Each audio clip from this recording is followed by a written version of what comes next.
Ladies and gentlemen, hope you know what time it is.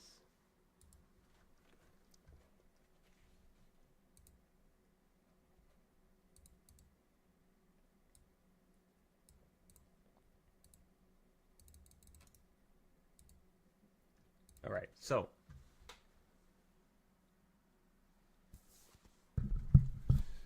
let's start with the reversal points. Let's get that out the way. What time is it? 7:30, 7:40. We still got plenty of time, everybody.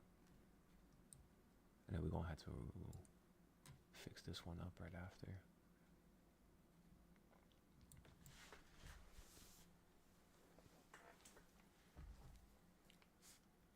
Bro, I'm 25 years. Here comes the money.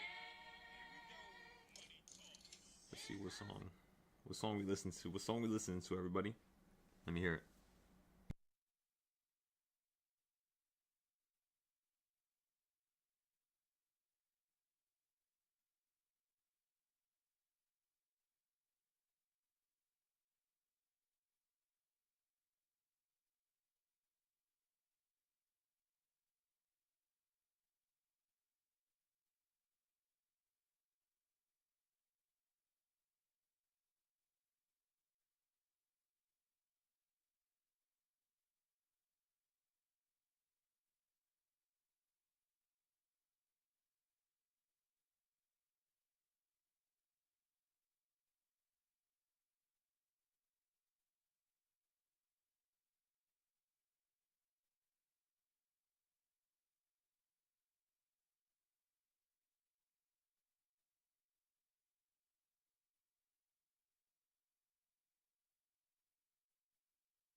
So the first thing I'm gonna do here, I thought I had fixed this.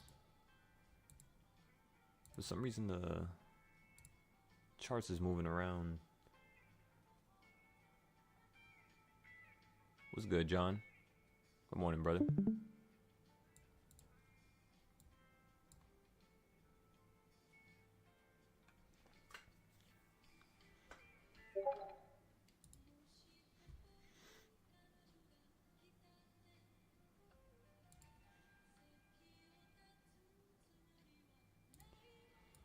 Let me see.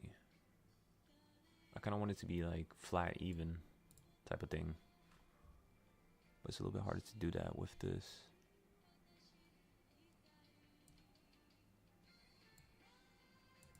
I could do that. And then let's put it below this one. That looks good. Let's do this one next.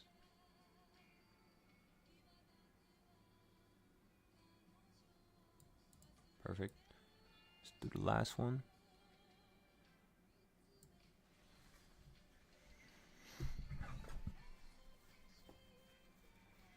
You have a job interview at 10:15. You pray SPY will stay above 686 until you get out. You don't want to pull the trigger early. Brother, I hope you have a wonderful interview. Hope you get the job. Stay calm, cool, and collected. Try to think outside the box with every question they give. And I'm sure you got this down packed. Yeah, today's excellent, brother. Had some good sleep. Woke up at like 5, 6 a.m. Cleaned everything up around the house. Took a shower. Nah, yeah, I'm feeling real good. By the way, I had to answer your comment from yesterday if you took a second to check it out. Should be able to help out a little bit.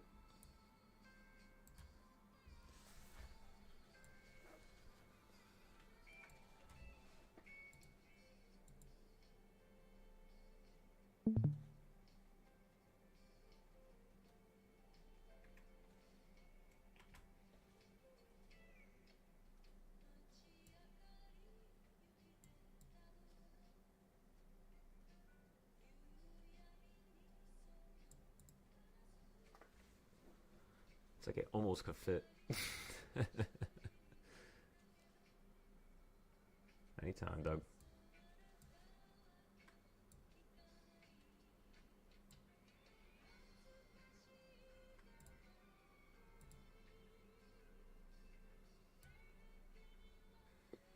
All right, now let's put this in the corner.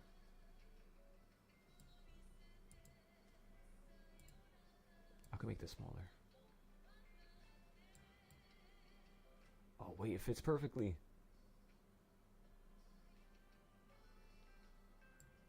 That's beautiful. All right, we're good.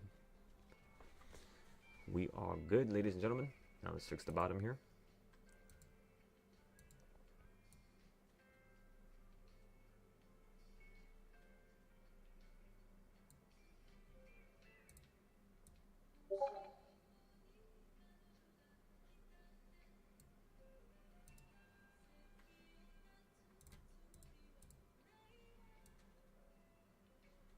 Let's put this in the corner now.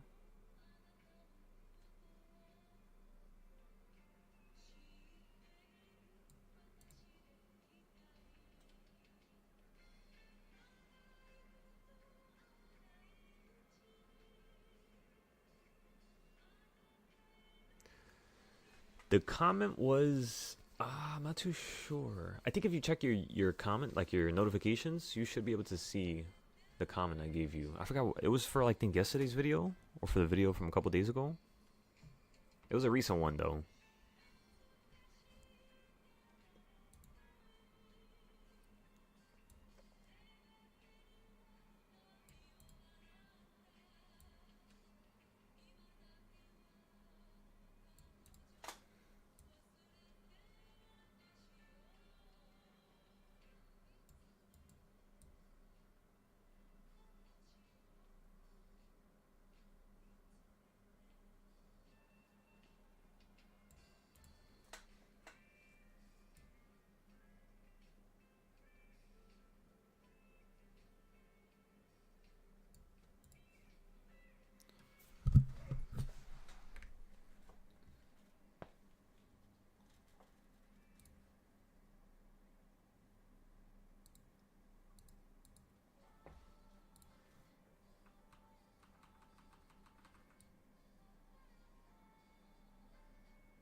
trying to think how I can make it better. I gotta fix the left side next, but before I fix the chart, I like fixing all the text on the screen. I could just... I kind of don't want it to get it though. Because these are two different things, you know?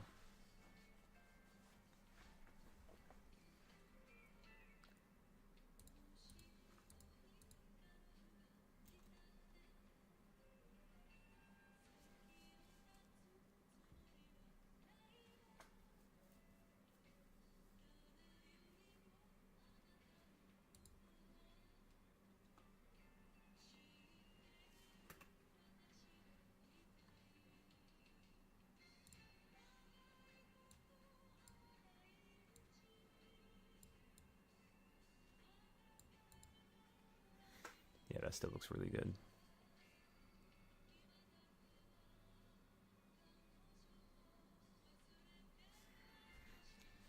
Exactly, Doug. So it's going to be the same process, right?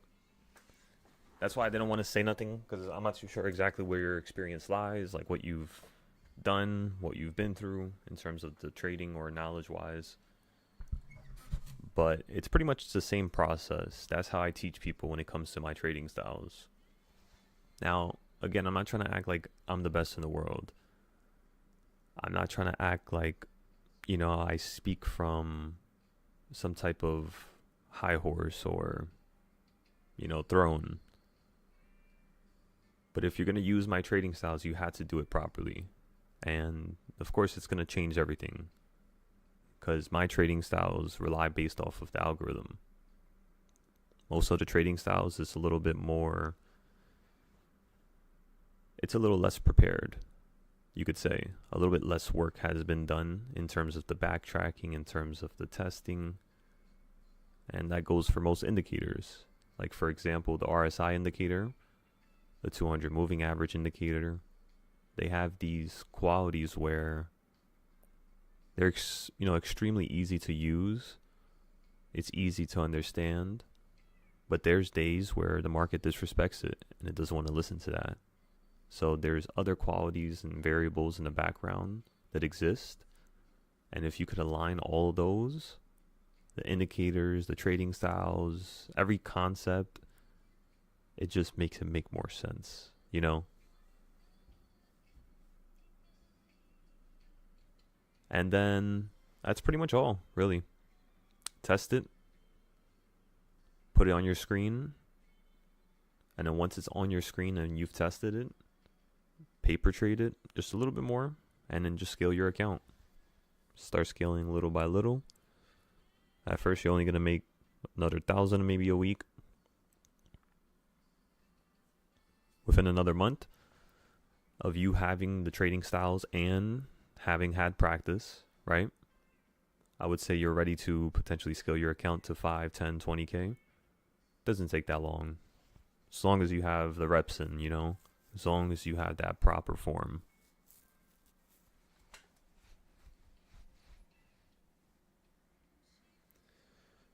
Yeah, I try to make my styles simple. Like all patterns, pattern recognition really. It's kind of childish, I guess, to a certain level. Because it's kind of like a drawing book. That's how I first think of it, I guess. Like I'm trying to color stuff in. Trying to fill stuff in. But it just works better. I don't know. I feel like people more so have like humans have an ability for pattern recognition, and if that's a language that you could use to speak to people, I feel like it's more universal, you know? Because a lot of people tell me that for some reason, like my style resonates with theirs. I haven't had one person tell me the opposite. So it's kind of cool.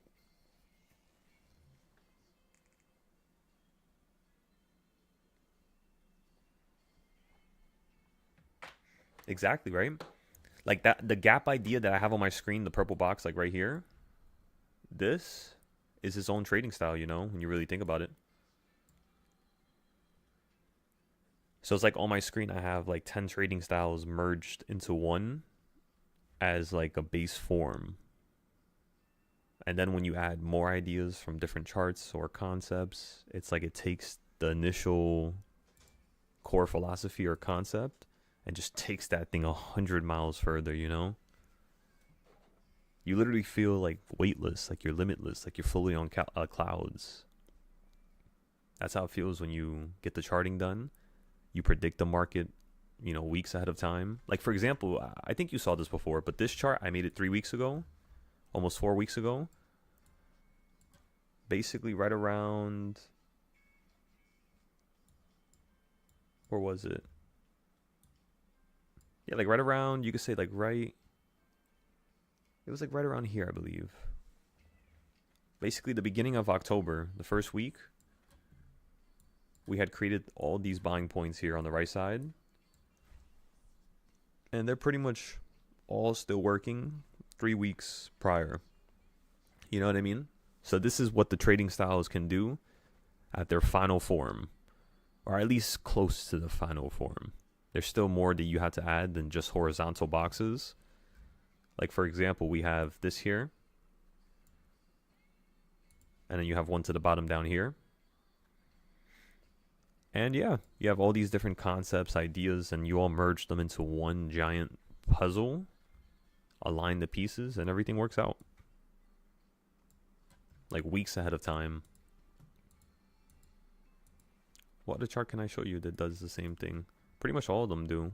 But let's go to something that's different. Not the same trading style.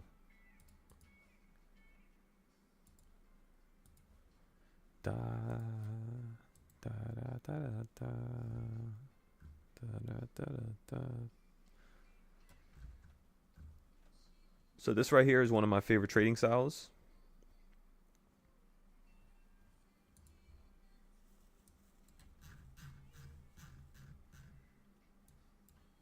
Absolutely love this one. Now, this trading style was made last year in March, 2024 of March, as it says right there. So me using a trend from March, this is a whole different trading style. Me just using this trend from that location, that area, that time, it's able to predict where the market was going to gap up here. So you gapping up into this area, it's not random, because all of last year when I was teaching, or when I first started teaching, you could say, you were consistently doing this. As you could see, you would hit the bottom, run up into the lines, hit the bottom, run up into the lines, hit the bottom. That's why we would buy puts here and calls here, and we would just keep doing it up the whole entire time. So even if the market was running up, even if it was falling, even if it was consolidating, we always knew where it was at, because it was always on these lines every single month. Like, look at this. That's November. That's already 2 months. It's still on the lines. That's October. This is September. This is August. And you can keep going. I ran out of data here, but you can keep going and the thing still touches it. It's so weird how some of these trading styles work. But yeah, that's the beauty of it.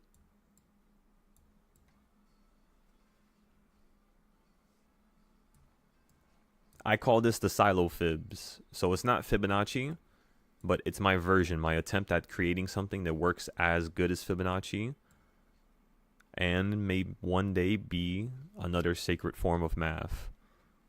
But it's all just a work in progress. That's not going to happen for at least another 5 years, because I'm putting time into other particular, qualities, not really putting time into inventing something or creating something yet.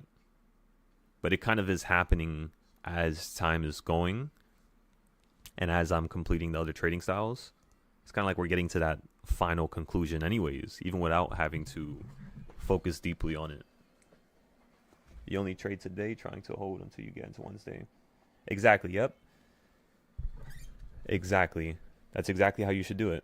You should always trade a very small amount of capital with 0 days. And most of your capital should be in 5 to 15 day contracts. That's how you should always trade. 5 to 15 day contracts. If you're trading 0 days, again, only put in like 5 to 10%, 15% max. You don't need to put a lot of money in the 0 day to make a lot of money. You just need to make sure that money you put in was actually worthwhile. So yeah, look at all the touches from yesterday to today. Touched the quarter point, ran up to the orange. If it gets above the orange, you're running up to the yellow, and you're potentially going to fall down on top of the orange and consolidate around here.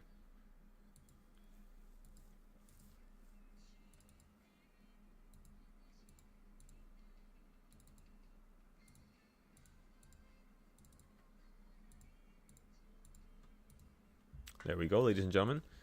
So of course the puts 90 days out are going to be bought right here at 699 to 700. And of course you could jump out the box a little bit. You might even go to that higher high now. But I would like to see this consolidate for the next couple weeks here, at least until December. I just hope it doesn't go straight through it. Because if it does, it's going to make this a lot more of a funny situation.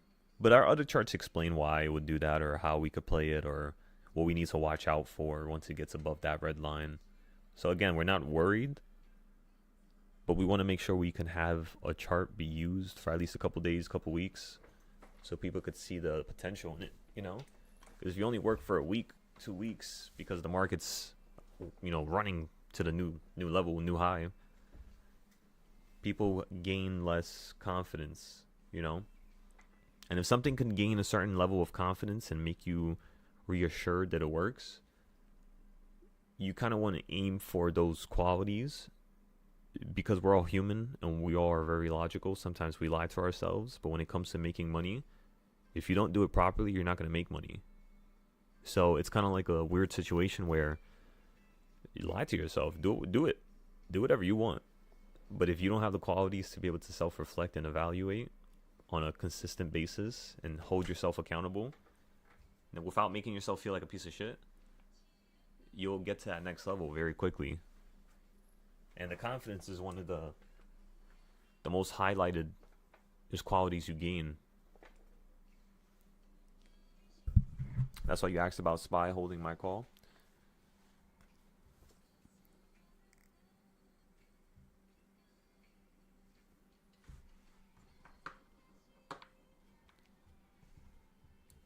Yeah, I think this is a good area, because if you get above here, you're just gonna blast to the top of 700. It's probably gonna do what I drew here though. For some reason, I don't know why. My first drawing tends to be the thing that ends up being what the market actually follows for some reason. At first, it used to weird me out and used to be like, you know, give me goosebumps and stuff like that. But it got to the point where I started noticing, like, if you can consistently do something, there's a reason for it. You know, everything happens for a reason. Whether it's luck, whether it's a one-off, you know, one-hit wonder, everything happens for a reason. And as long as we can search for that reason at all times and smash it out the park, it's going to be a very fun little situation here for us. Let me get the put levels.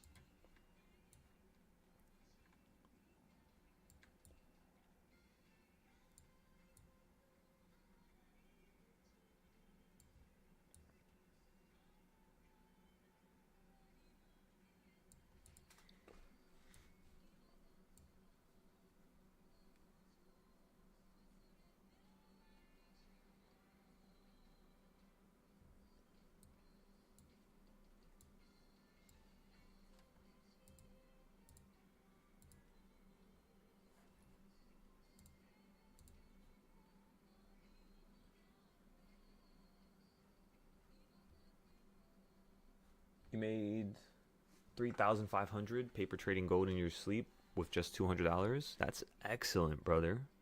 That's insane. That's beautiful. That's what's up. Hell yeah.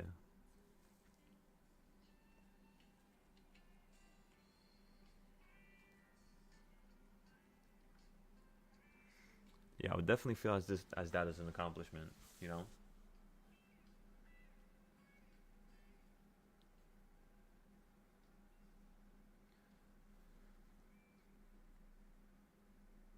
By the way, John, I'm very happy with your charting recently. How you've been taking it, putting it onto different companies. You're rising up the ranks.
Shit, I'll have a caterpillar.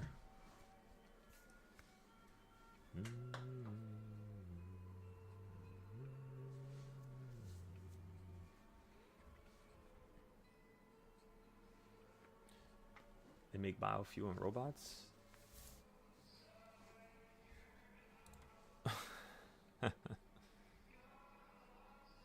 Yeah, hell yeah, we'll look at some plays.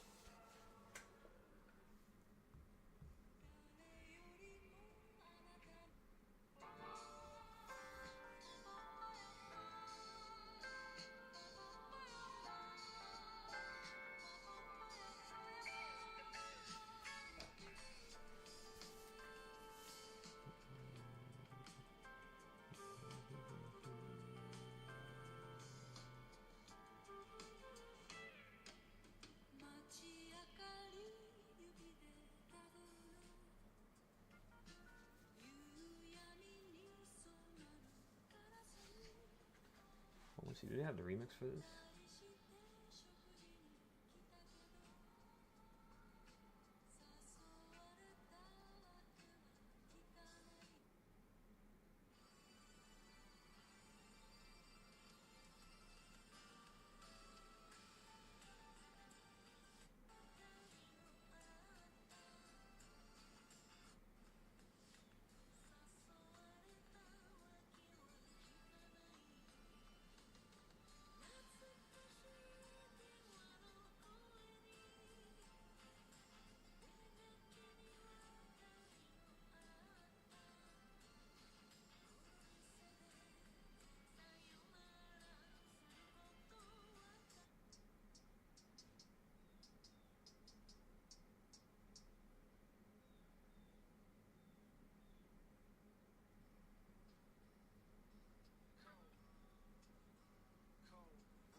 Wait, do they have a remix for this song?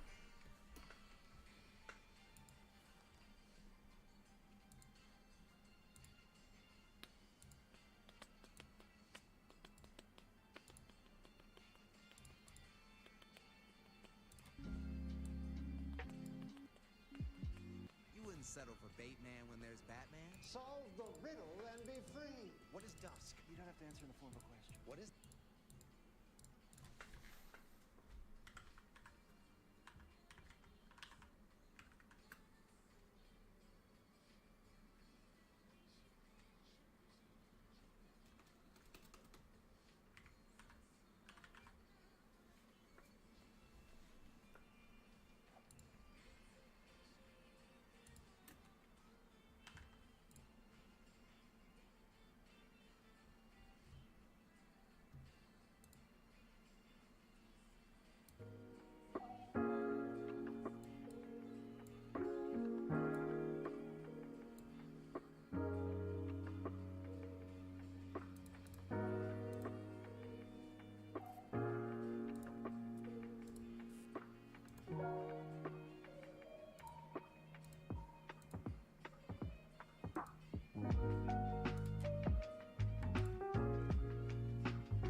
I want to see if they have a remix for that.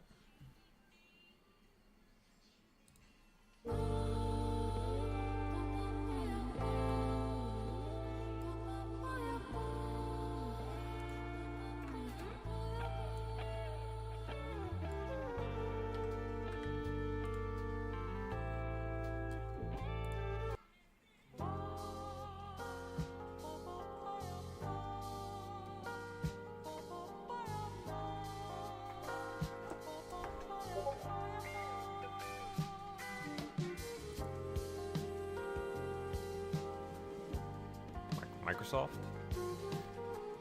I remember we were talking about that yesterday.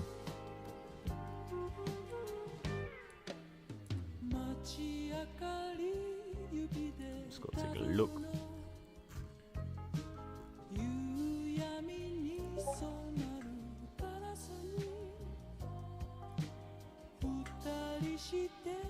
It is losing momentum though.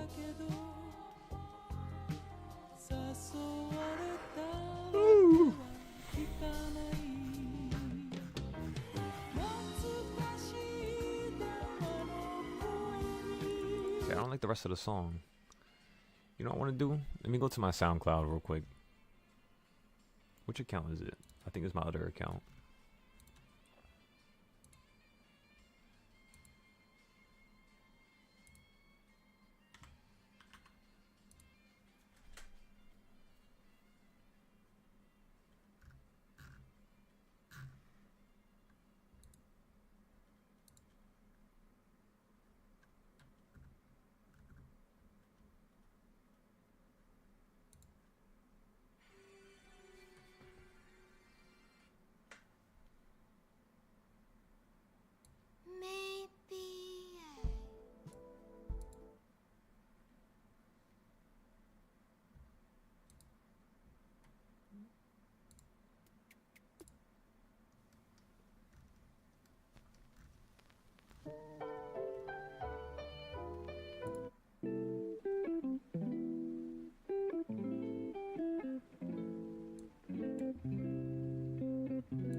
Alrighty, ladies and gentlemen. So Microsoft right now is at King's Point. Looks like it's going to start to collapse again.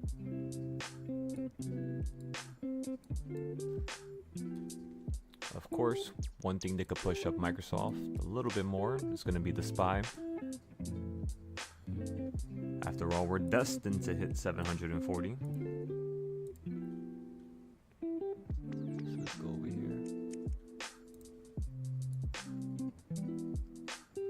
687, ladies and gentlemen. What time is it? 9:11? Alright, bet.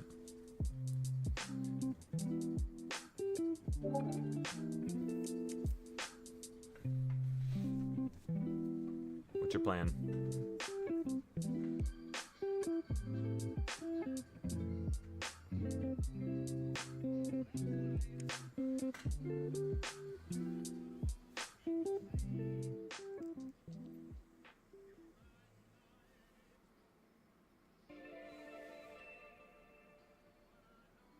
Easy money.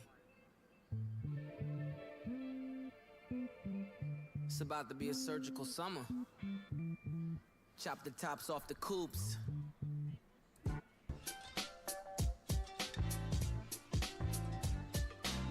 And don't you go to heart.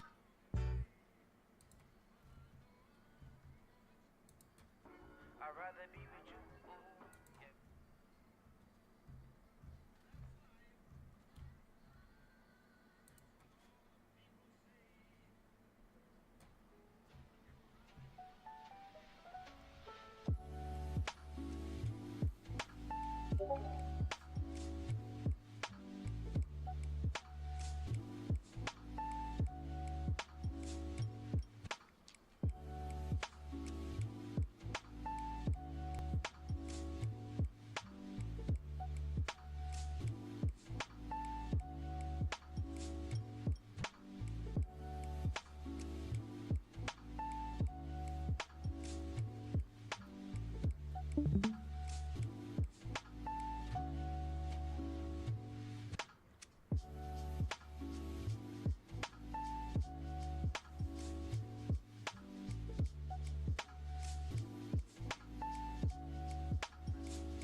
I've been held up in the city for a while due to the rain.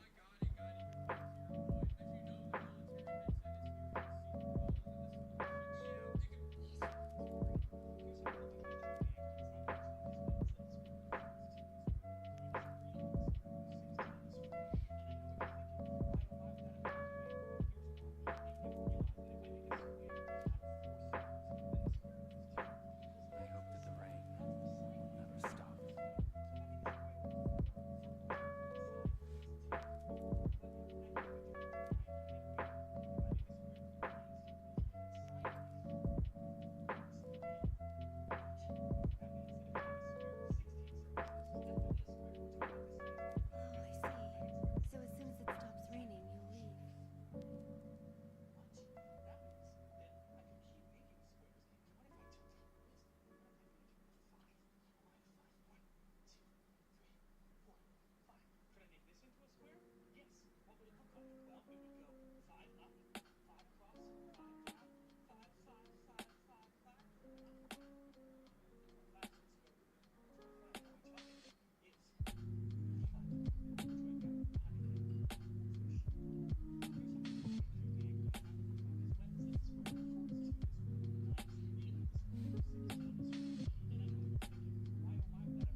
I've been held up in this city for a while due to the rain.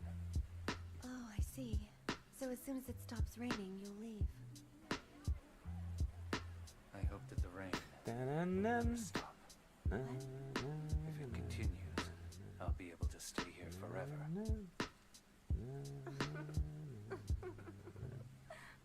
That wasn't meant to be a joke.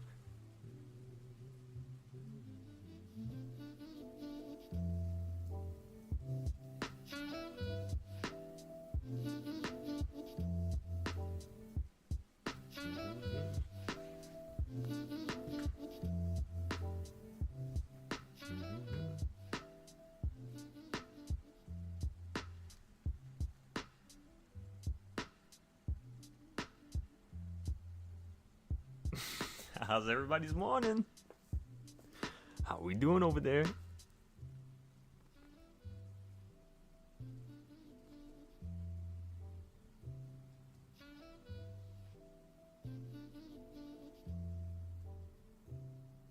Well, I have to say, I'm pretty happy with my lines. Why is that? Well, because in my notes, I said I was going to gap up over this white line, this white trend line. And it did exactly that. And it was kind of funny because when you showed, I forgot what it was. It was a trend line that it gapped up over it yesterday. Gap. Yeah. So I was like, wait a minute. These? My parallel channels too wide out. It's too spread out. So let me put another set in there. And as soon as I put another set in there, it cuts it down. And it was like, okay, it works. And then all of a sudden, that's when I was looking at it last night. And I was like, you know what? Right there, there's a slight possibility that I think that over that line. And if it holds that line, there's a slight possibility. Hell yeah. Here we go. That's excellent.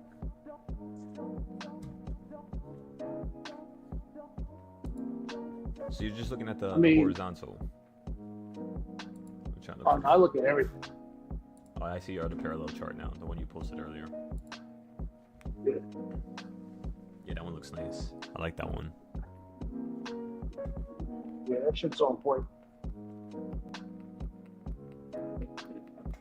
I mean, Spy can stop running that. I mean, somebody call Spy and tell him to stop running. It's just getting annoying. I get it. Nah, yeah.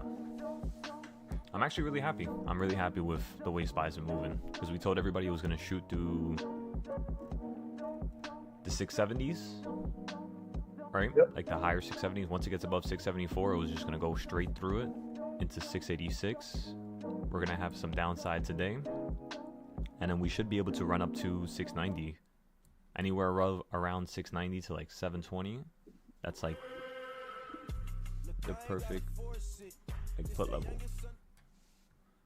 you could say. Yep, I got that in my notes too.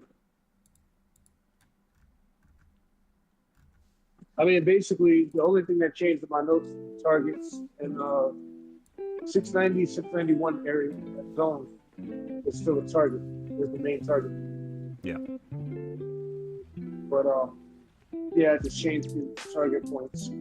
Which the funny thing about it is, I had on my monthly is 680, 689 to 687, 41. And if you look on my chart, it says possible reversal area target 1. And it damn sure reversed. Right there. Hit a red candle right there. I don't know if it's going to reverse it. Okay. Looking good. And there's nobody here, so I'm basically serving the staff. So, yeah, good fucking day. Oh yeah, brother.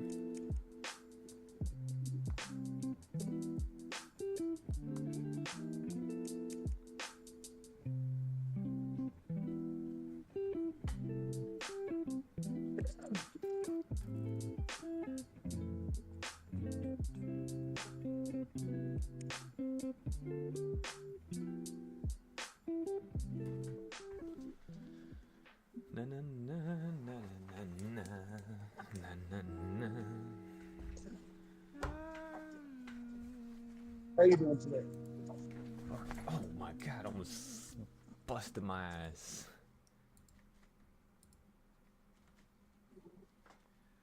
You said you almost busted your ass, or you did?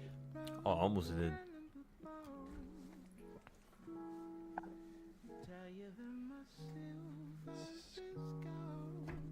You want to elaborate? Say that again? I said you want to elaborate, or? I mean, shit, I was trying to move to the right side while I was stretching. I moved too far. Lopsided over the, you know, you have a pencil on the desk, and it goes too far to the corner, so it just like flips off. Yeah. Yeah, I almost ate the floor with my head. Oh, damn. We're chilling though.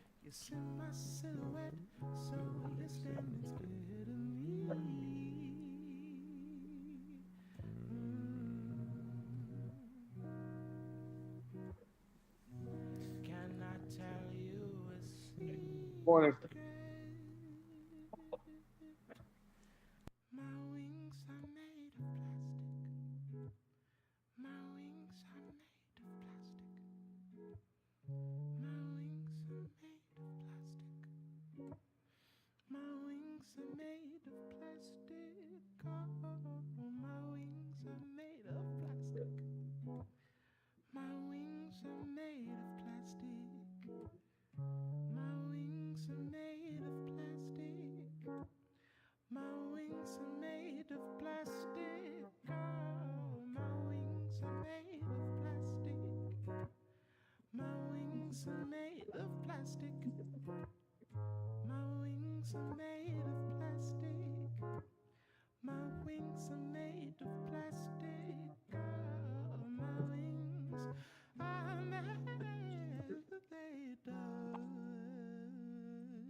Oh my god. Those $100 calls that I gave everybody on Intel, $1,600 right now. Wow. Alright, ladies and gentlemen. Let's go ahead and find this other play that we were talking about not so long ago.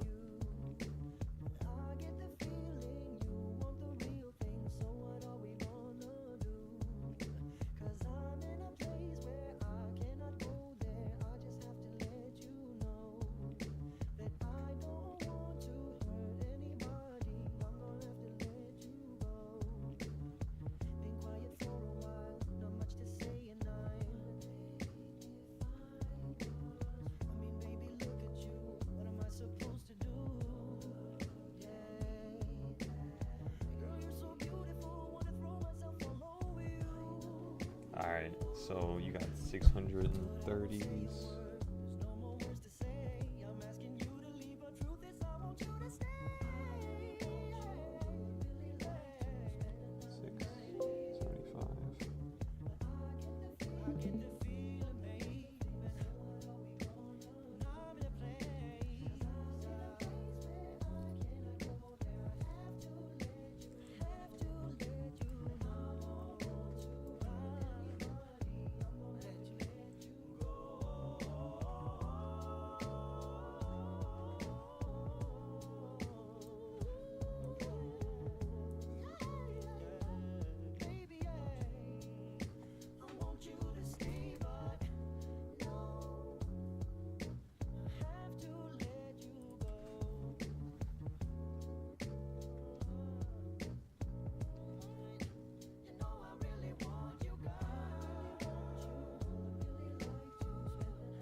So these options yesterday, they costed around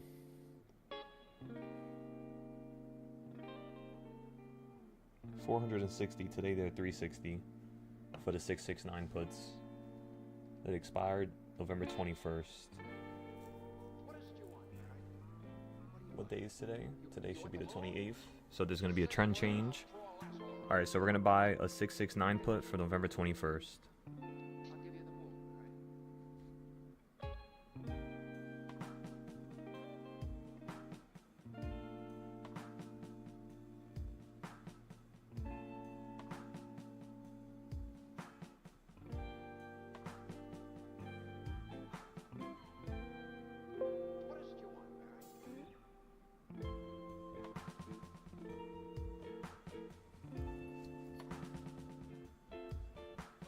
Alright, so now that we have that locked in, we were supposed to buy that yesterday.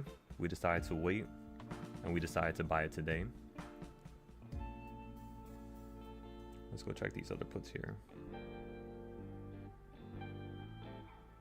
671s.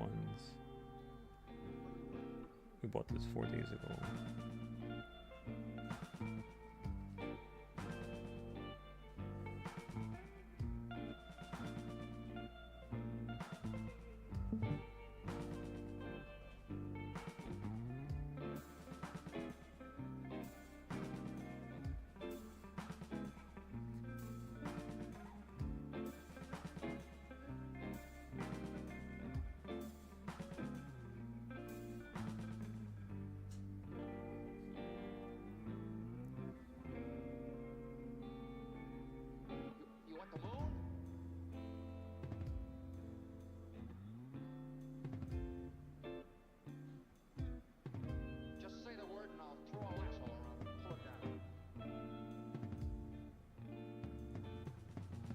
Okay, so we got those positions. We bought that SPY option.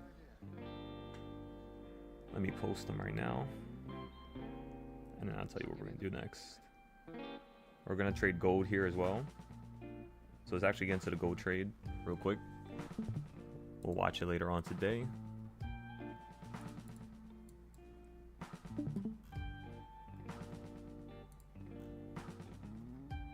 That's corn. You know what's crazy? I always forget that I did the agriculture stock for futures. I was about to say Forex.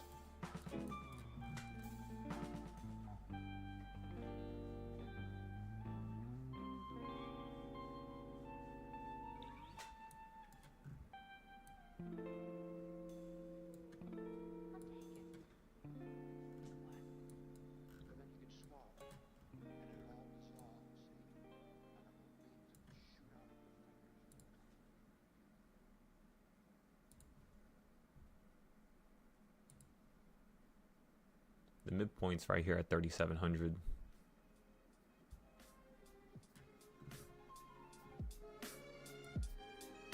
I think it's gonna go down so fast. Like, it went down so fast already.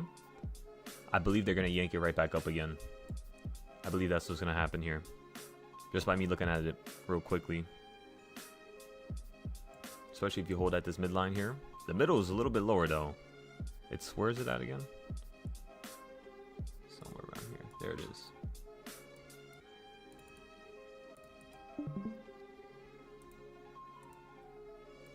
Alright, so look at the dotted line that's going straight across the screen. That's where the midpoint is at. So it could want to, you know, drop down a little bit lower. It's a possibility. Because if we measure this now, you see you went up this high above it. Which means if we draw one more, perfect stop loss. So anywhere below the green, stop loss. We're going long. Go, go, go, go, go. Again, everybody, we're going long on gold here.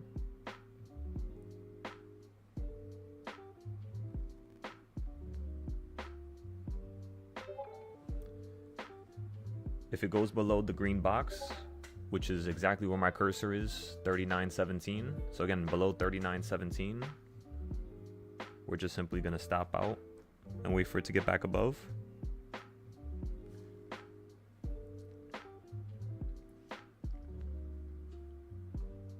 I'm just going to get into all my entries now, and then I'll post them in a second here. We still have plenty of time. Okay, so that's done. That's done. How's these options that we bought? Down $30. This one we paid $36. Right now it's at $13, $14 each. This is for October 28th, which is today. That was the one-day options we had. They're puts for $6.79. So I'm just gonna buy one more. Actually, we'll buy another one more.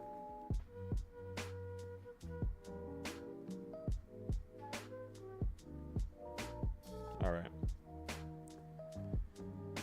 Our average dropped down to now 25, so we're at 15 each. Our average is 25. The next thing I want to do, once that buys, all right, I bought it. Okay, so perfect. So now we're only down about 30% instead of being down about, it was about like 57, 60. It was like cycling between those two numbers. And then the other option that we bought, which expires on October 31st, cost around 170. Again, we had a feeling this was going to be the case. So what we're going to do at this point is we're going to average down on that one. Let me see where SPY is at right now before I average down on the bigger one. So on SPY, so far you fell down from 687 to, you fell down about $1. Looks like SPY is potentially going to get bought up here. I'm looking at it on Webull where I have no charts at all, so this is kind of like more of like a raw look at the momentum. You see? Oh my goodness, smacked myself with the mic.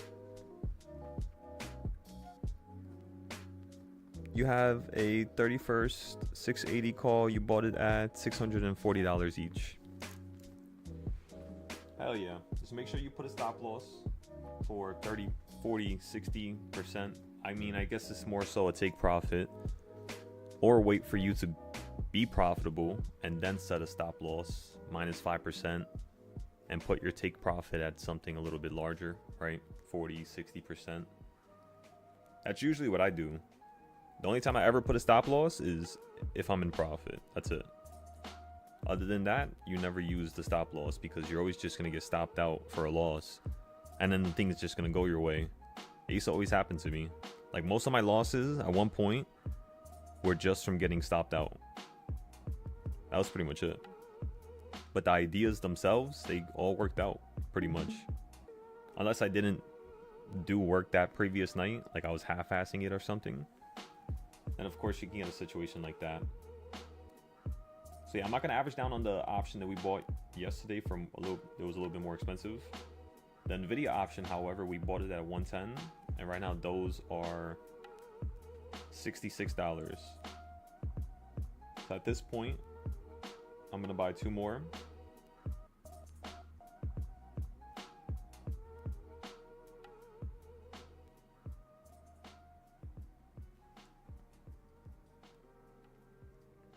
Again, just 2 and that's it.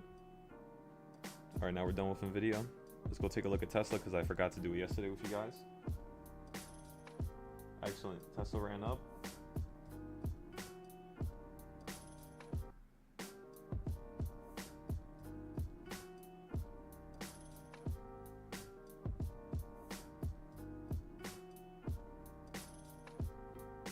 All right. I'm looking at the puts 3 days out for Tesla. Let's go take a look at it. Thankfully, it ran up again. Excellent.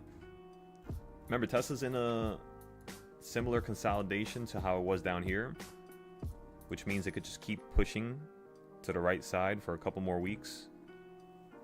Once it gets above this orange line, you basically want to see it run to this yellow line, all the way up here, near this white line, which is going to be around $615 on Tesla. And then the next important line is going to be around 517. So if Tesla can get above 517, 518, it basically means that yes, you have a potential opportunity for this to run straight up to the white line. On SPY's hand, you never tend to run straight up from one important point to the next important point, honestly. You tend to hit one important point, get a little bit above it, and then come down a little bit below it for a couple days, couple weeks, and then you start flowing right back up into this higher area where you might get sold off right before the line again, you know what I mean? It's like, oh, I'm about to wait for my puts, I'm about to get the puts, and then again you miss it. So now you're looking at this thing fall, and now you're just like, you know what, I'm gonna buy it. I'm gonna buy it late. I'm gonna buy it, you know, even though it fell and it's not close to the area where I wanted to initially buy it. And then the market starts tilting upwards again, and now you're down on it. So what you want to do is you always want to wait for your location. If you have a chart or something saying you could buy here, then you could buy there. If there's nothing saying you could buy here, then you're not going to buy there. That's how it pretty much works, you know? Like right now, you being at the top of this trend on Tesla, if you just draw simple boxes on another chart where it's a little bit more empty, like this one here. I mean, just look at how simple this is, right? Just grab 2 lows. That's it. So I'm going to grab the first low when you ran up here. And then all I'm going to do is I'm going to grab this low over here. It looks like a decent low. Whenever Tesla hits this, you want to buy calls. Take that same box, and all you gotta do is just slap it to the top of something. Whenever you're at this area, here, here, up here, here, here, over here, except here, of course, also here, you fell from this area. Now you know what's the craziest part. If I take these boxes, again, this is my consolidation zone trading style, and you put it to the top, I already have the future area where Tesla wants to run to. So the next thing I'm gonna do now is I'm simply just gonna chop this up.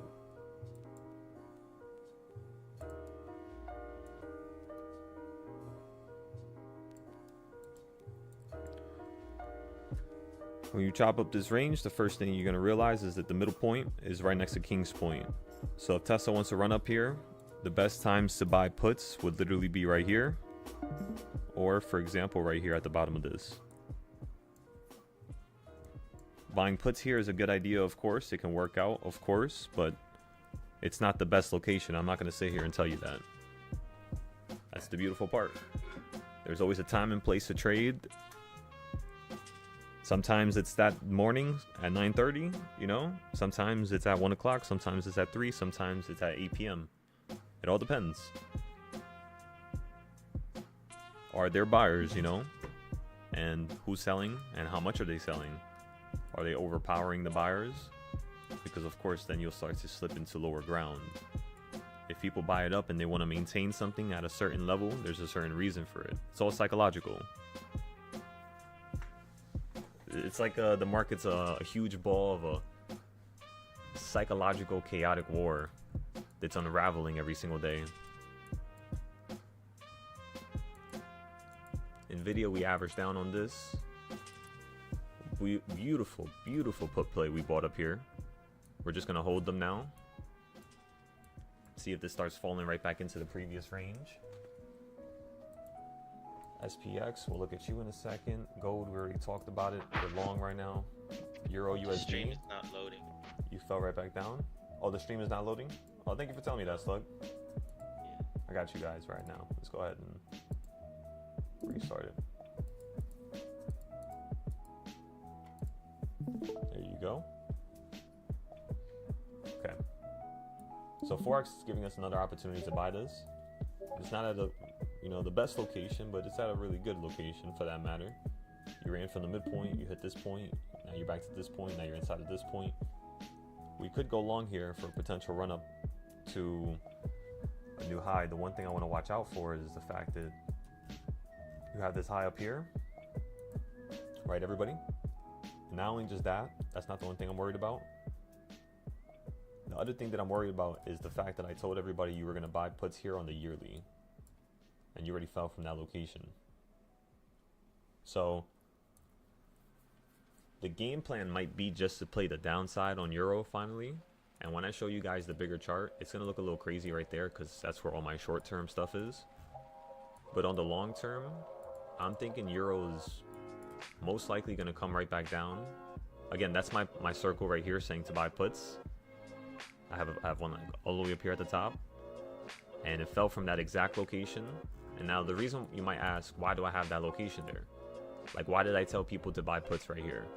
It's because if you have a line going from the top of here, here, here, and here, that was going to be the perfect area where the market was like right here in the middle, like somewhere around here. That's when I made this whole entire chart. And I told everybody, if it runs from this midpoint, you could get stopped at that line where you stopped at here, here, here. And it pretty much goes back a little bit further too throughout history. Because remember, this is only 06, right? 08. Euro's actual trend starts to 1996, I believe. Somewhere around there. I remember the euro goes against the dollar, right? So you have a very funny relationship with the two where if, let's just say I put on the dollar, the first thing you're going to realize is, just watch this for a second. I actually have no idea where I put the dollar. Oh, it's right here. I was about to say. If you look at the dollar, it's been flipping for the last couple weeks here. Ever since August, like it's been turning. And I was telling everybody, if this starts to gain some upper ground, meaning the second you start to make a higher high than a low, just like how you made highs here, and then you're making a higher high here, if you can now maintain this uptrend, you will start to see this, you know, run into this level, and then that level. You know, the main three levels here. Of course, you want to also pay attention to these levels back here because obviously there's nothing on my chart right now, right? But if I just follow the same thing I just showed you guys how to do for Tesla, never mind, there is stuff on my chart. I was about to say. Oh yeah, look at this. So I made this chart a while ago, like a really long time ago, and it's just two simple ideas. Two diagonal channels. I forgot when I made this. It was definitely a while ago. And as you can see, I mean, look at that. Look how perfect that is. And the reason why I have this perfect level there, the reason why I knew the market was going to hit that level was just because of the left side over here. This is on the 1 day, so you can't see the chart. Actually, let's see if we can find it. Maybe I do have it wrong, and we got to fix it right now, right? That could always be the case.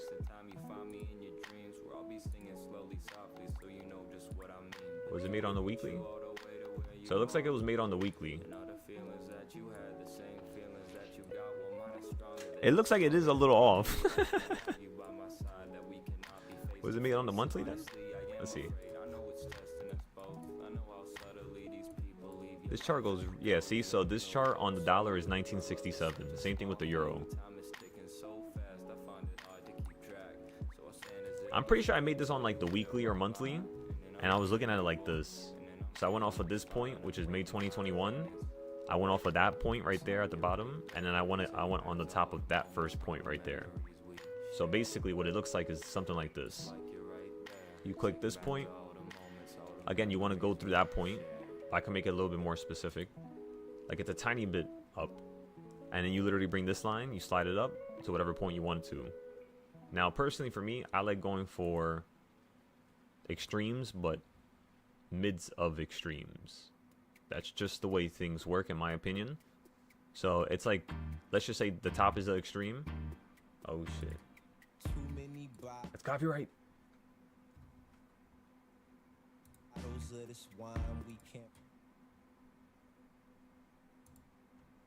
One second.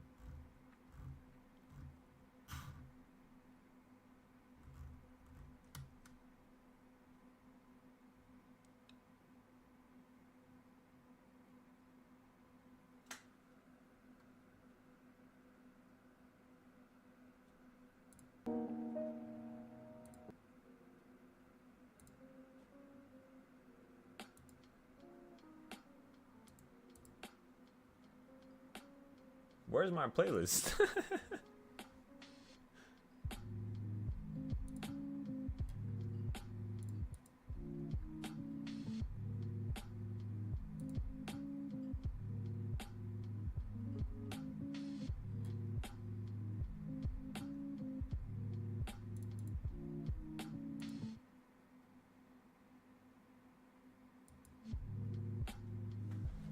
Okay, I think we fixed it. All right, so anyways, back to what I was saying. You're just using extremes, right? And with these extremes in mind, the first thing you'll start to realize is, let's just say the market on the dollar runs up for the next 2 years. When you run up to this point, that's a good put level. When you run up to this orange line right there, that's a good put level. Same thing with the midpoint. Same thing with this line below it. So the second it gets above it, all you got to do is just stop out and just pay a lot of attention to it, because the next time it runs beneath it, you want to be able to hop into the puts, right? If it hops above, you want to hop into the long side. However, what if it's just consolidating on a line up and down, up and down, up and down? You're just going to be losing profit. So what I would tell you to do is pay attention to the trend that led you to that range and led you to that area. For example, if we just fell from, an area that was near the quarter point and you fell to the bottom point, if we run up here, the first thing you might see is you might run up to one of these points at the bottom and fall without touching it again. So the first thing you want to do is automatically be in either a put or a call before you even get to a line. That way, when you get to the line, you can now set your stop loss being in the profit, being profitable. So basically what I'm telling you to do is don't take these points as surface level. That's what the arrows are doing, because they don't explain nothing. But do not take this as a surface level interpretation of anything. You know what I mean? It's very, very, very deep, because what I'm personally looking for is an area to buy or sell where normally people don't really want to buy and sell at. I like to get in at those locations. You know what I mean? We all think about it. We all recall it. Like, you look at the options board and you look at an option that was $30 that you bought, and you're like, why did I buy this for $30 when it was like $6 this morning? Why don't I buy the option when it was at $6? How can I buy it at $6? And once your brain starts spinning, that's when the ideas start, drawing a conclusion where it's just like, all right, you could find a potential options play that's $6. For example, the one we had yesterday was $5 and it went to 81. $5 to $81 is about, what is that, 1,000 500 and I forgot. It was something extreme. It was under 2,000%, of course, because in order to get 2,000%,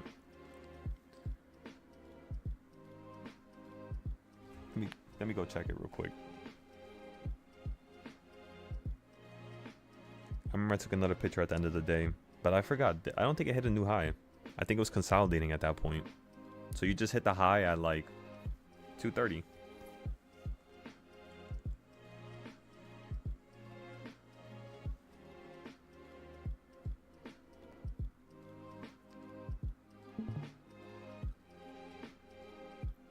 Yeah, like 1,600%. It was like 1,600, 1,620%, somewhere around there.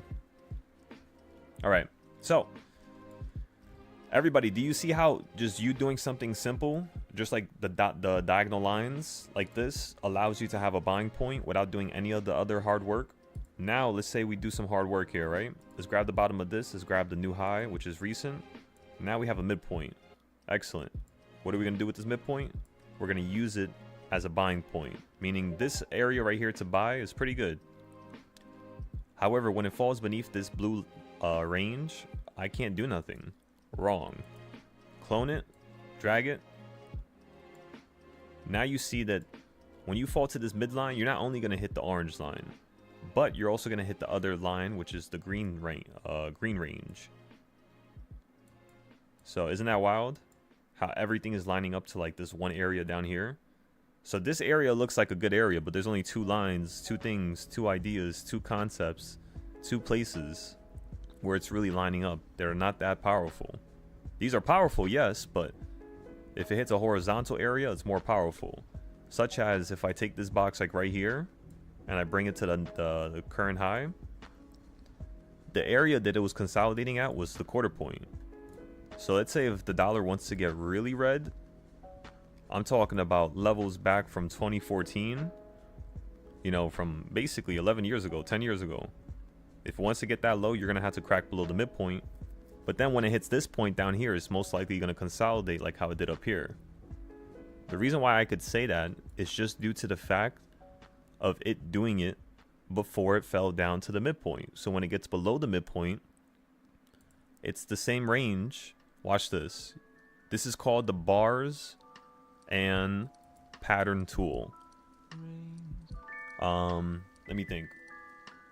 So you would select this high right here because that's the ultimate high, and then you would select the low to the mid, right? And then you would take this tool and you would flip it. When you flip it, it's upside down now.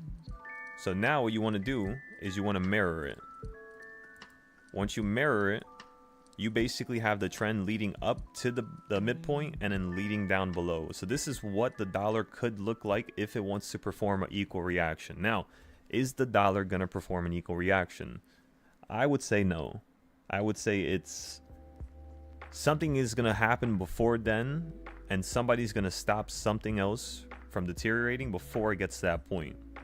That's like your dollar losing, you know, basically another 20% of its value.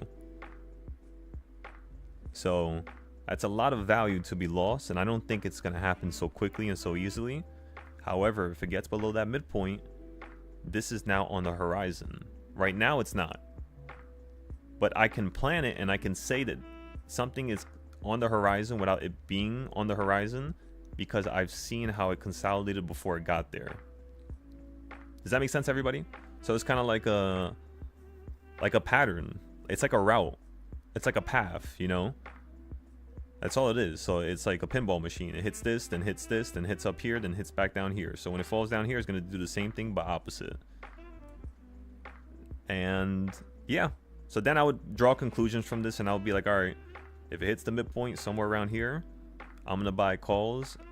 I'm going to sell some right here just in case it falls down like that. I'm going to sell another few like this just in case it falls down like that. And this is the midpoint of where you're falling from.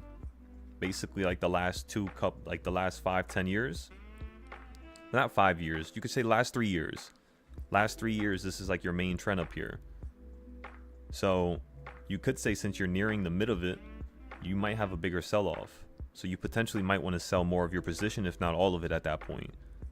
Then let it fall for a couple months and then get into a super position again where you're holding it for this point, you're going to sell.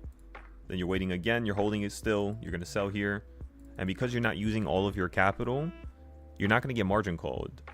You're going to have to pay for financing for using their margin, of course. But as long as you're profitable, what they'll do is they'll just keep taking your profit from, they'll keep taking the financing fee from the profit that you currently have.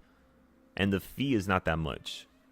I've held stuff for 5,000-10,000 and, you know, for like a week, 2 weeks, and they only charged me probably like $5-10 of fees. That's it. It sounds like a lot, but it's not really that much. It was that much because I think I was a couple days. It was a long time. So, yeah. Think of it like that. And then you can have other accounts with Forex where you're trading for a higher high, where let's say that account has like 300. You put in like $100 into a couple different lots. And you're looking for, you know, let's just say a slingshot into a new high within 5 years. Now, I don't know how much the fees are going to cost for something like that, but it's something I'm trying to investigate right now. Like, how long can a person realistically hold a trade with Forex without needing to get sold out? Now, the reason why I ask this and why I say this is because one of my last Forex ideas, I'm going to show you guys it real quick. The last time I told everybody to buy JPY, I think it was Euro JPY. Was it Euro JPY? It might have been Euro JPY. Yeah. Look at this. The last time I told people to buy this company was down here. Currently, right now, I think you're up like 1,800 or something like that. 1,800 pips. Most of my trades, I sell them for 5 to 10 pips. But this trade right here went up 1,800 pips. It's kind of like getting like a 20%, like a 20,000% win from like an earnings play. That's how you would compare this. And when I saw that, I was starstruck because I was like, yeah, that's perfect. I had an idea and it looks like it worked out. Looks like it worked out real nicely. I'm trying to look for where the hell I put it, but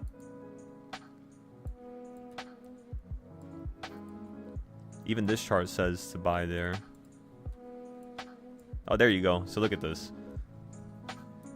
The reason why I told everybody to buy down here was just simply due to the fact that when I created this box from one of the highs and I copied it on top of itself, the current high or the next high would be right at King's Point. So like right around the previous high, it would be right beneath it. So I was just like, all right, if this is going to run up, it's going to run up to at least here. When it ran up to there, you were up 1,600 pips. So as it's up here, I think you're up 1,800, I believe. 1,900.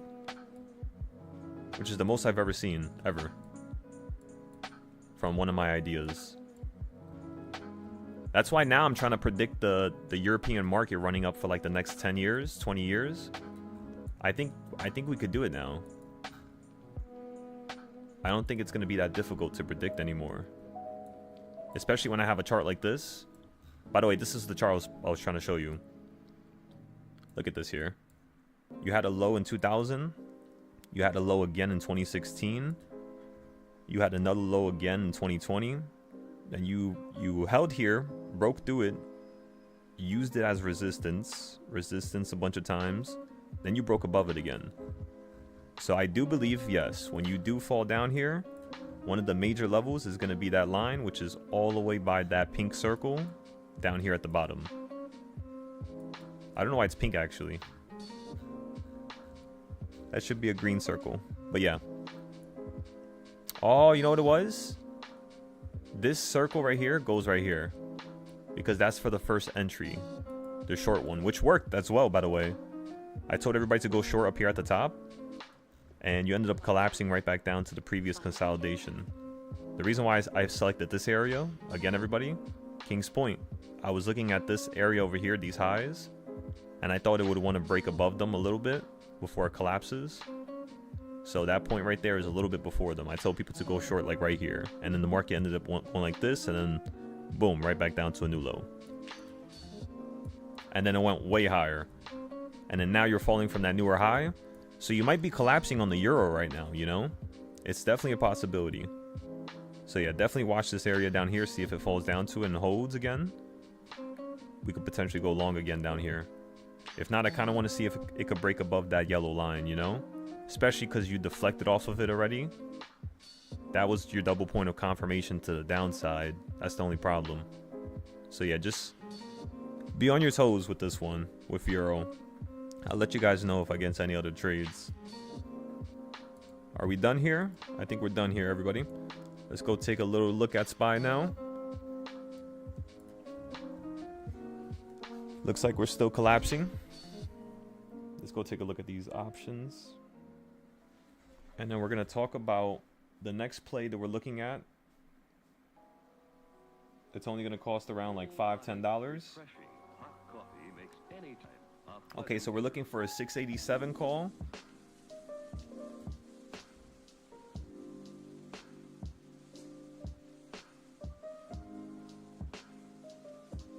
No, we're looking for a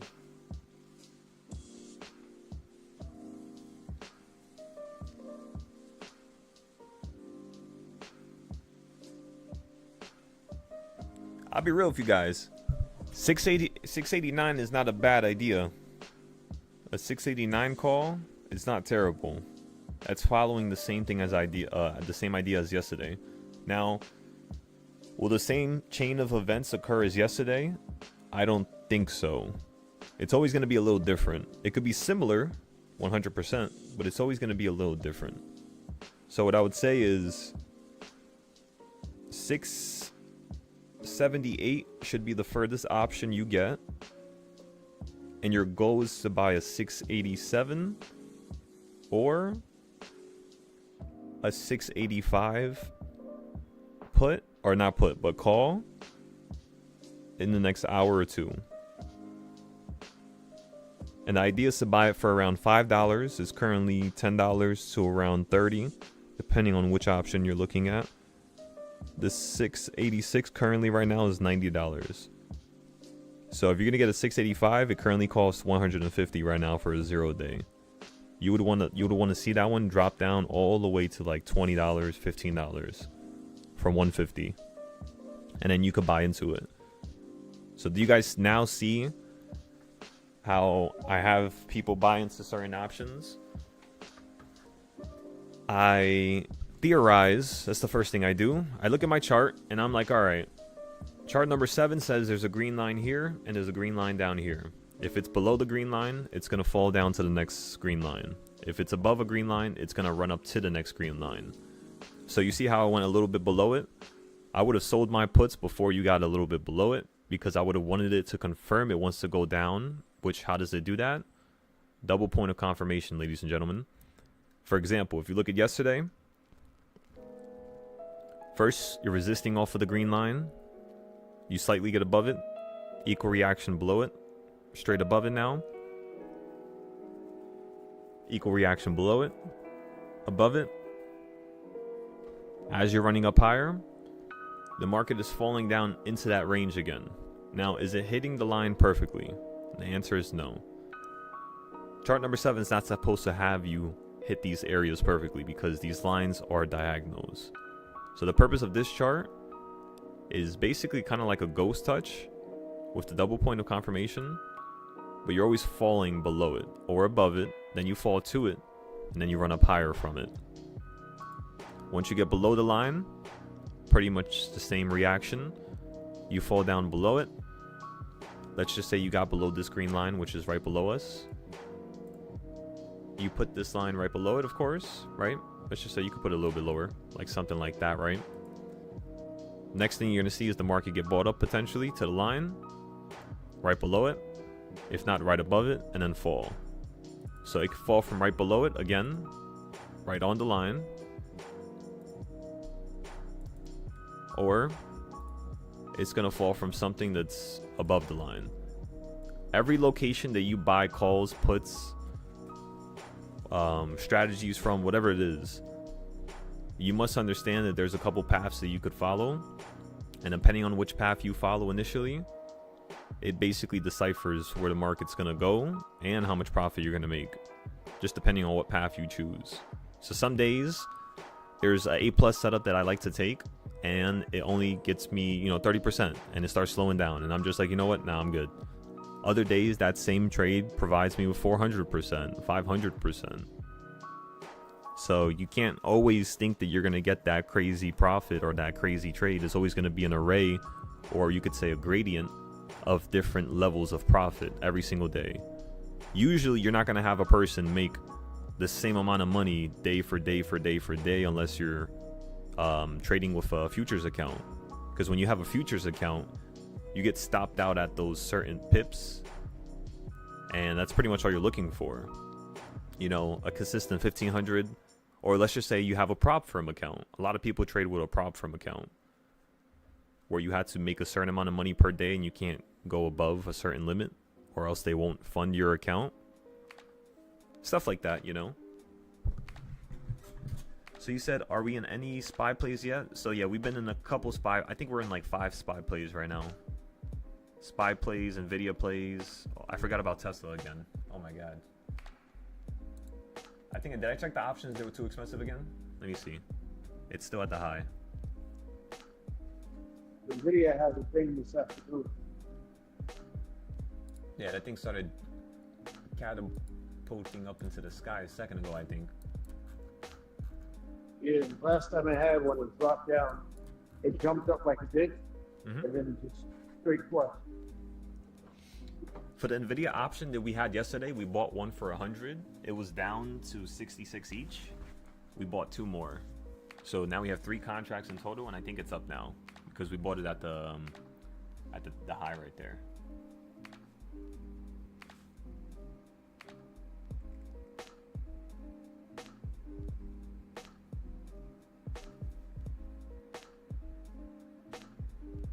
Okay, so 440, 462.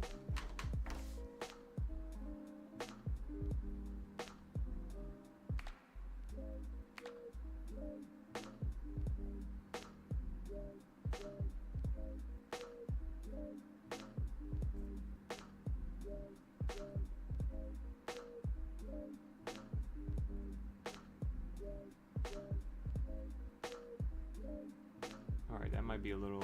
Okay, so we'll wait for that one then.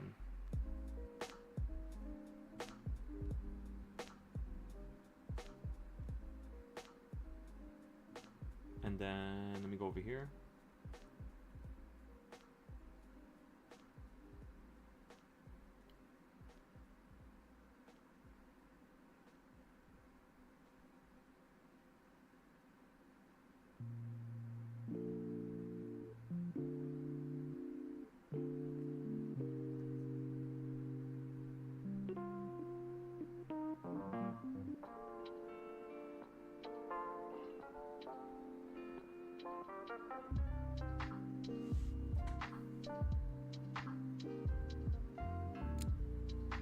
Thank you, UT.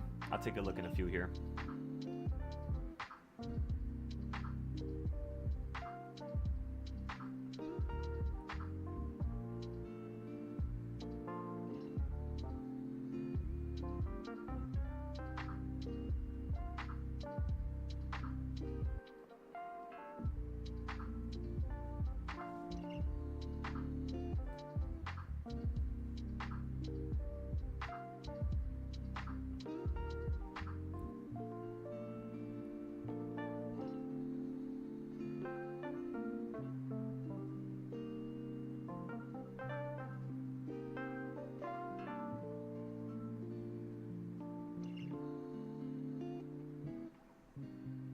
Wait. Did I just buy that on a run? No. Row. Now we good right now. Yeah, those Nvidia puts, they're not really going up that much right now. Yesterday they were around 120. We bought them at 100. Right now they're at 71. So they're higher than where we bought the other ones at 67. But yeah, we're just gonna have to give this another couple days here.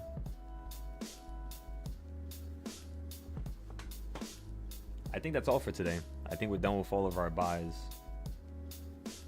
Now we can start planning for the calls as well as the monthly leaps for SPY.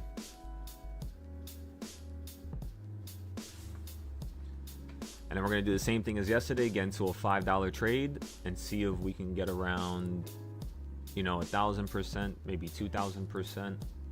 We'll have to test ourselves, right?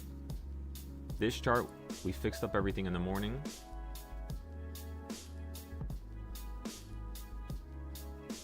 I do have to fix the line info.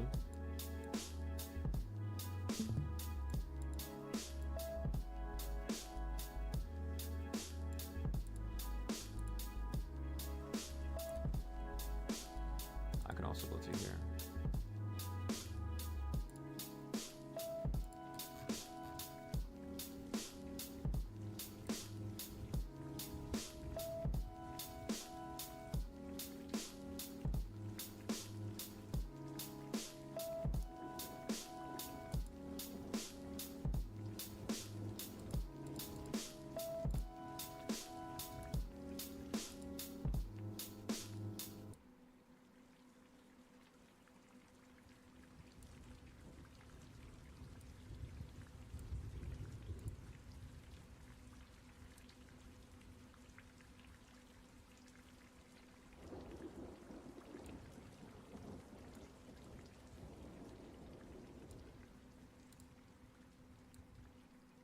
I don't know if I'll be able to have this on the screen. I don't know if it's going to be like too annoying to me, honestly.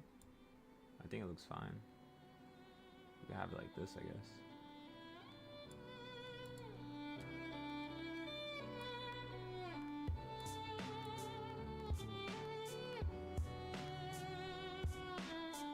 This is an old note. Delete that. I'm trying to squeeze that. There's no need for that. Let's put this right there.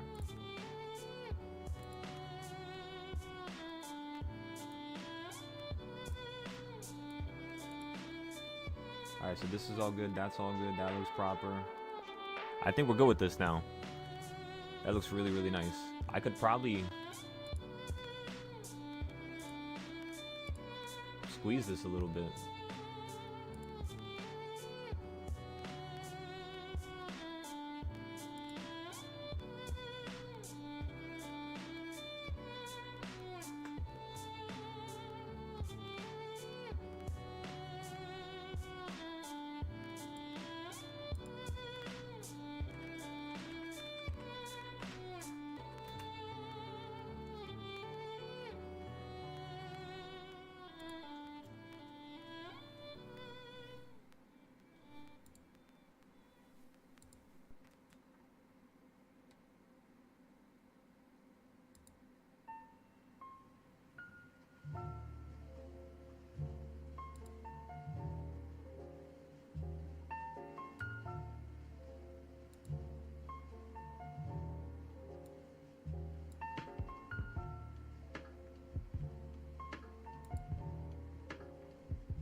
I'm trying to make this smaller so I could squish it a little bit.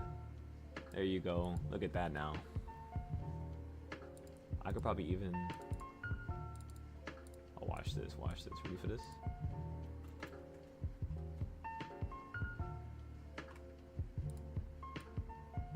See? A couple upgrades. And boom. Now it's perfect. I just like having notes like that on the screen. It makes it, you know, a little bit more easy for people, I guess you could say. I should also paste this here.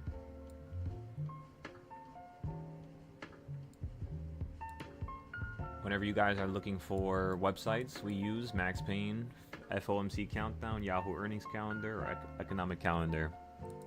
Those are pretty much my favorite websites. And then I tell you exactly what reports you look for, what to look for. And that's pretty much it. So you have a bunch of notes like this all around, scattered.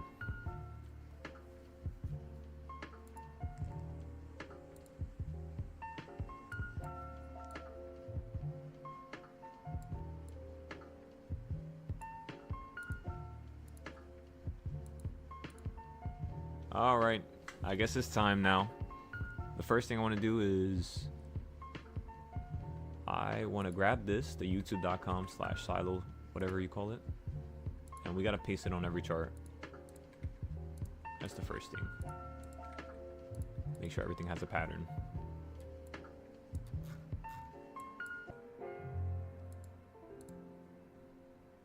That chart's tripping out.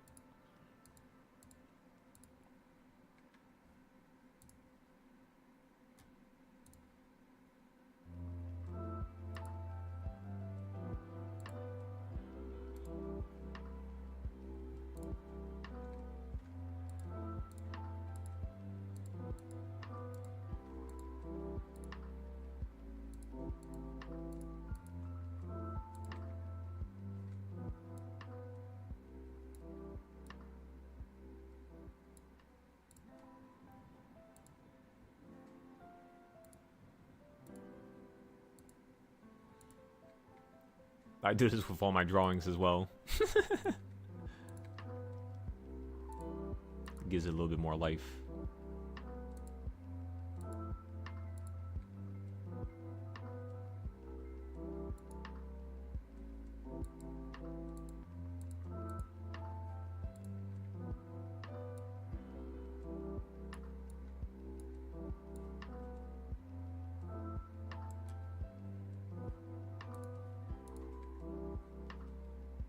We're almost done here.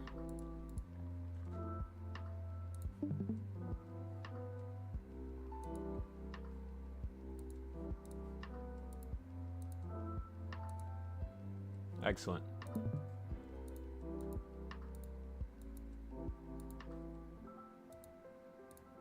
So we I forgot a couple days ago I was supposed to do that. So now we're done with that, done with that. What time is it?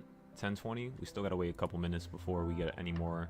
We might have supply and demand zones actually. Let me check real quick. By the way, I fixed the supply and demand zone chart, as you all can see. I put all the stuff to the right. I fixed the new zones to the right. The only thing that's left is what we're gonna complete tonight, which is to fix these boxes, making them similar to these. And then once that's done, we gotta just add the next like 300-400 buying points. It's gonna be around 300 probably. I mean maybe 400, depending on if we just go crazy with it. But it's probably gonna be the same thing as last time though, because it's around the same amount of like dollar for dollar value. Like when I made these right here, I think it represents. Let me check real quick. So this is at 620 straight down to 480. So from 480 to 620, within 130, $140. This is currently around 400 entries. So yeah, if we do the rest for up here, it's probably going to be like another 300-400, logically. But yeah, let's go to the 15 minute. Let's zoom in real quick.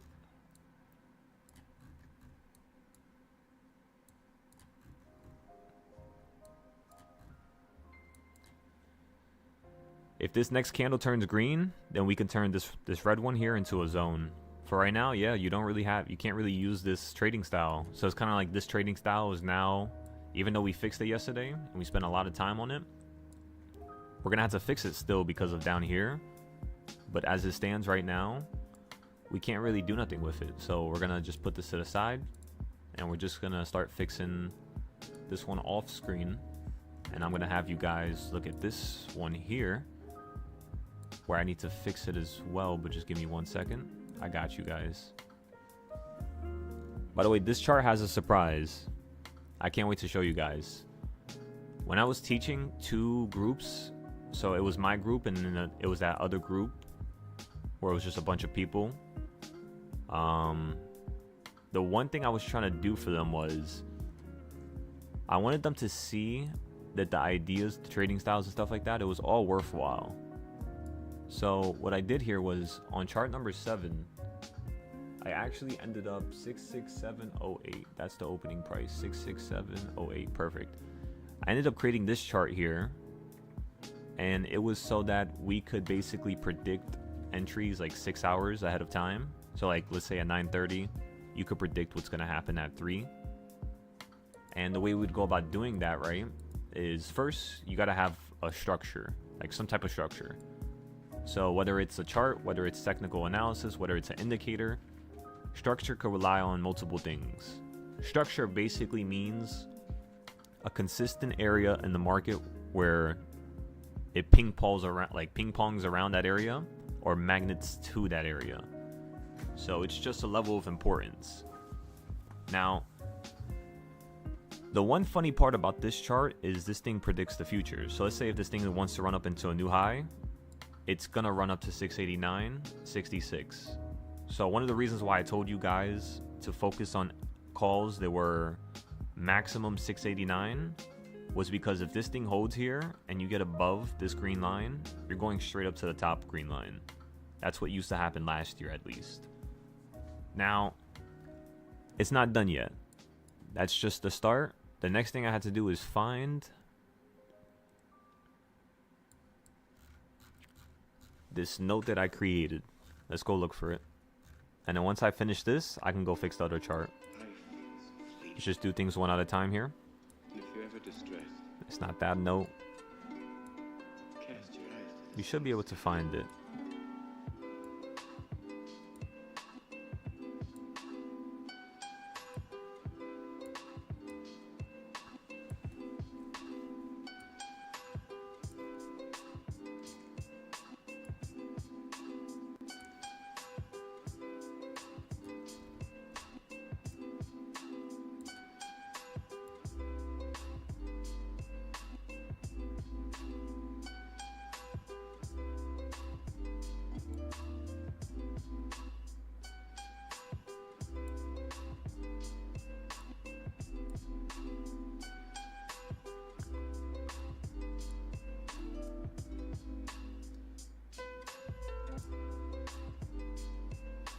Where did it go?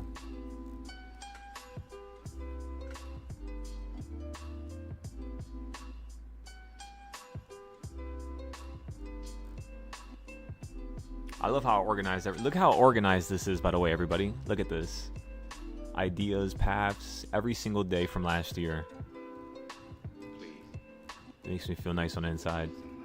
I gotta fix all this here, though. This is all unorganized. As long as we have an outline, we should be good. Consolidation zones. Where is the trading style? I probably have pictures of it, but I don't remember where I put them.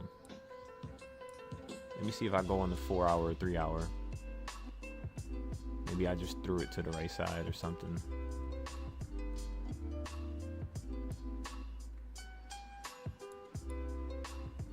I remember now.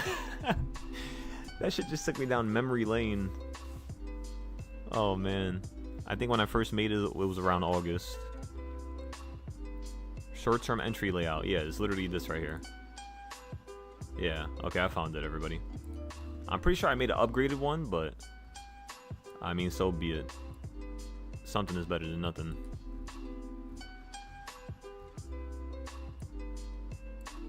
Alright, now we gotta steal this whole thing.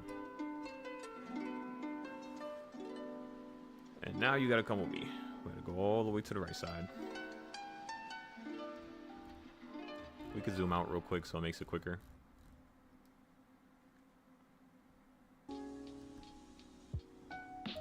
Tuck that over there. Put it into a group.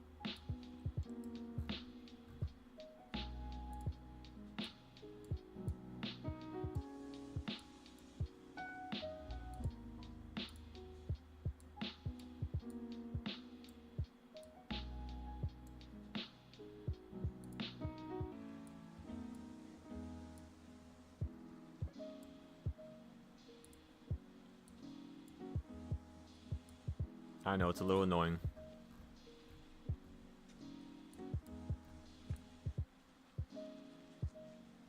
Why is that there?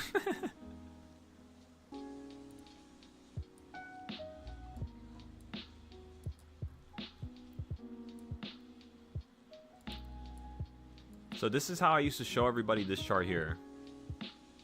So whenever people used to watch number 7, every single day, I would literally create the chart, update it for them like this, and then the next thing I would do is I would create all the buying points for that whole entire day before the market even started to really move any large, way. So I'll be like this. Actually, wait, you gotta go like this and go like this. And I would literally just make it big enough so that it would fit all on my screen like this. And then now when you look at it, not only can you see all the calls and puts that you should get into, but you can see which ones worked and which ones didn't work. Every single time I come up with a call play, I come up with the exact opposite of a put play. Meaning, there's no possible way that I could be wrong at all. At all. Because I always have the other direction planned. And it's not like it's a copy and paste of one direction. It's not that easy. But it's very, very similar. So again, it's not that easy, but it's very similar. That's just how it works.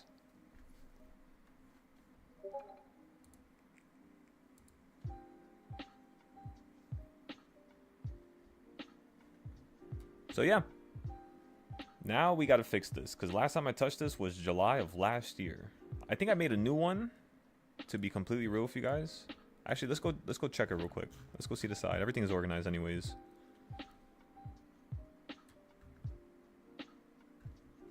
I think I'm also missing something here. I don't know what it is though. I can't put my finger on it, but it's definitely something.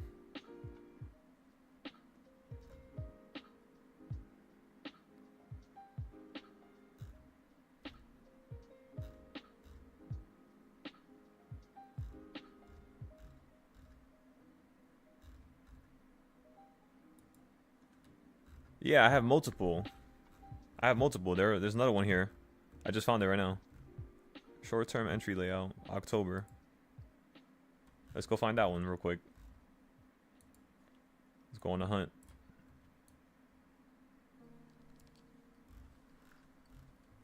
That one might be better instead of me just trying to fix the old one. They might just be the same thing though. Let me see. It's right there.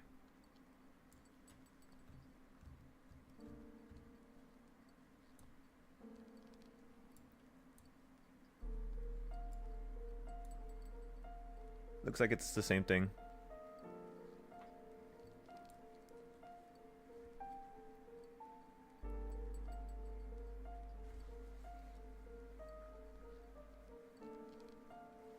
Yeah, it looks like it's the same thing, honestly. Is there another one around here? Let me see. Short-term entry layout. Looks like there's not another one, so that's the only one we have. So, yep, let's start fixing it. I'm telling you guys, just make sure you take pictures of it so you guys can have the levels just in case, for future reference, whenever we go offline after a certain time, you could be able to, you know, be fine on your own type of thing. I'm here to just teach you how to do this and to basically just give you guidance whenever you need it. That's pretty much the only reason why I'm here. It's not actually to give you guys, you know, trades, but it's so fun to trade that we just do anyways. This week is definitely going to be a week of profit.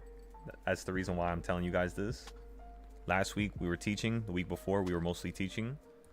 This week it's kind of like fixing all the charts. That's the type of week this is. And at the same time we fix all the charts, we use whatever levels we can to buy into certain plays. You know, from fixing the charts, it tells you what levels to buy and sell. So that's pretty much all you're looking for right now. The best levels to buy and sell from. And then remember, it's not over yet. The one other thing that I had to add, so this is those entries.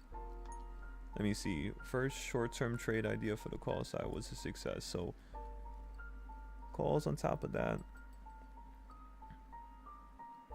Once above, you want to run to. Okay, so I already know how I did it. So what I was saying here was line to line to line. That's how you're supposed to use this trading style. because I remember how much the lines were apart from each other. So, and then for the put side, it's the same shit, yeah. But there's something else I made. I don't know what it was. I can't put my finger on it. It's like a smaller...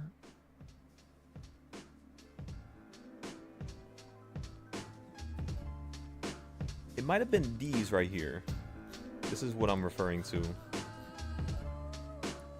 It's basically this, but it's like in text format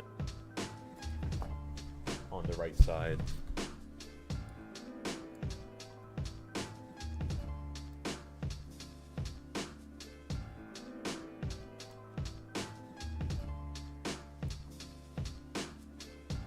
Christmas prediction, wow. Bullish and bearish. Prediction, medium, scalp plays. Chart number 7 prediction. What the hell does medium scalp plays mean? Why did I say that? I'm trying to pick which ones are the best ones, because I don't want to have this shit on the right side no more. I'll be honest with you. For more downside scalp plays, once you go below 603, that's for the 600s. I'm pretty sure it was just this one, and then a red one. But I do not want to take one of these. I might just take the blue one and then make it red, and then just turn into a bearish prediction. So we don't have too much stuff on the screen. Alrighty. You gentlemen are coming with me.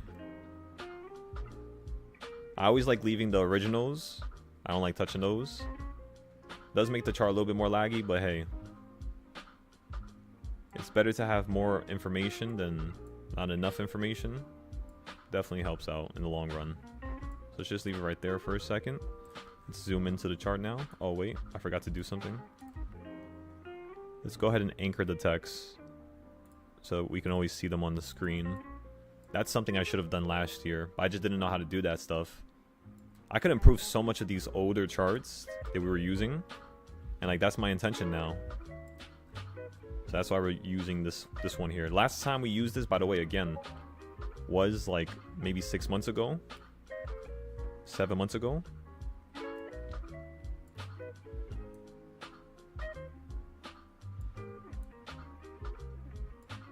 All right. Let's fix this to the top of the page.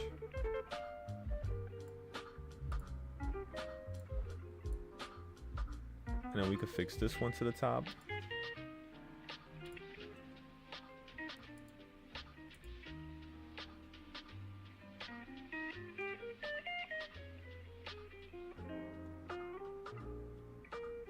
I could change this to 18 for a second here. That way it could fit right there in the corner. Perfect. So again, everybody, you're going to have a bullish idea. You're going to have the major idea.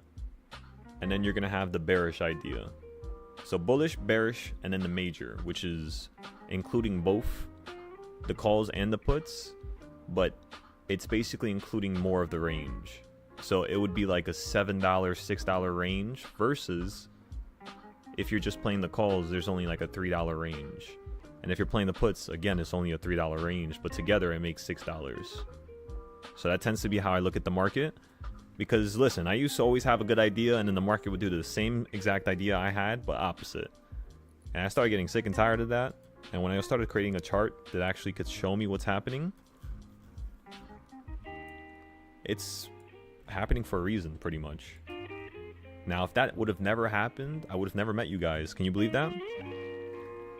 If I would have never seen that pattern in 22 or 23, I would have never met you guys.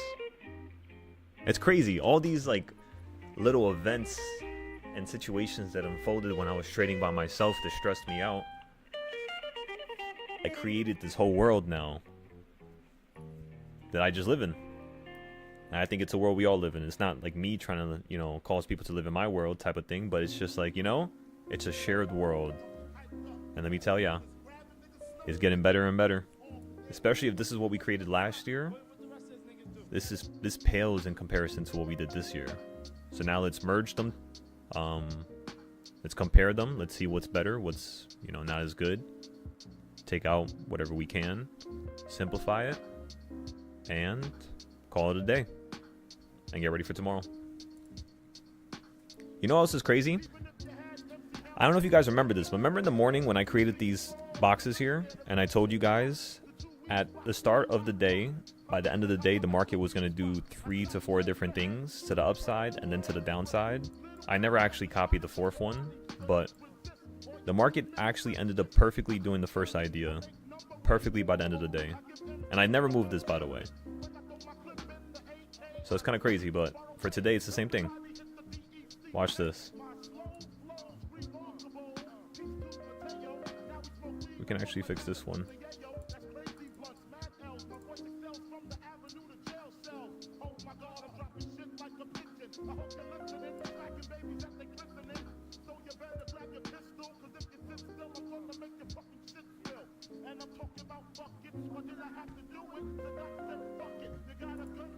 So that's pretty much it.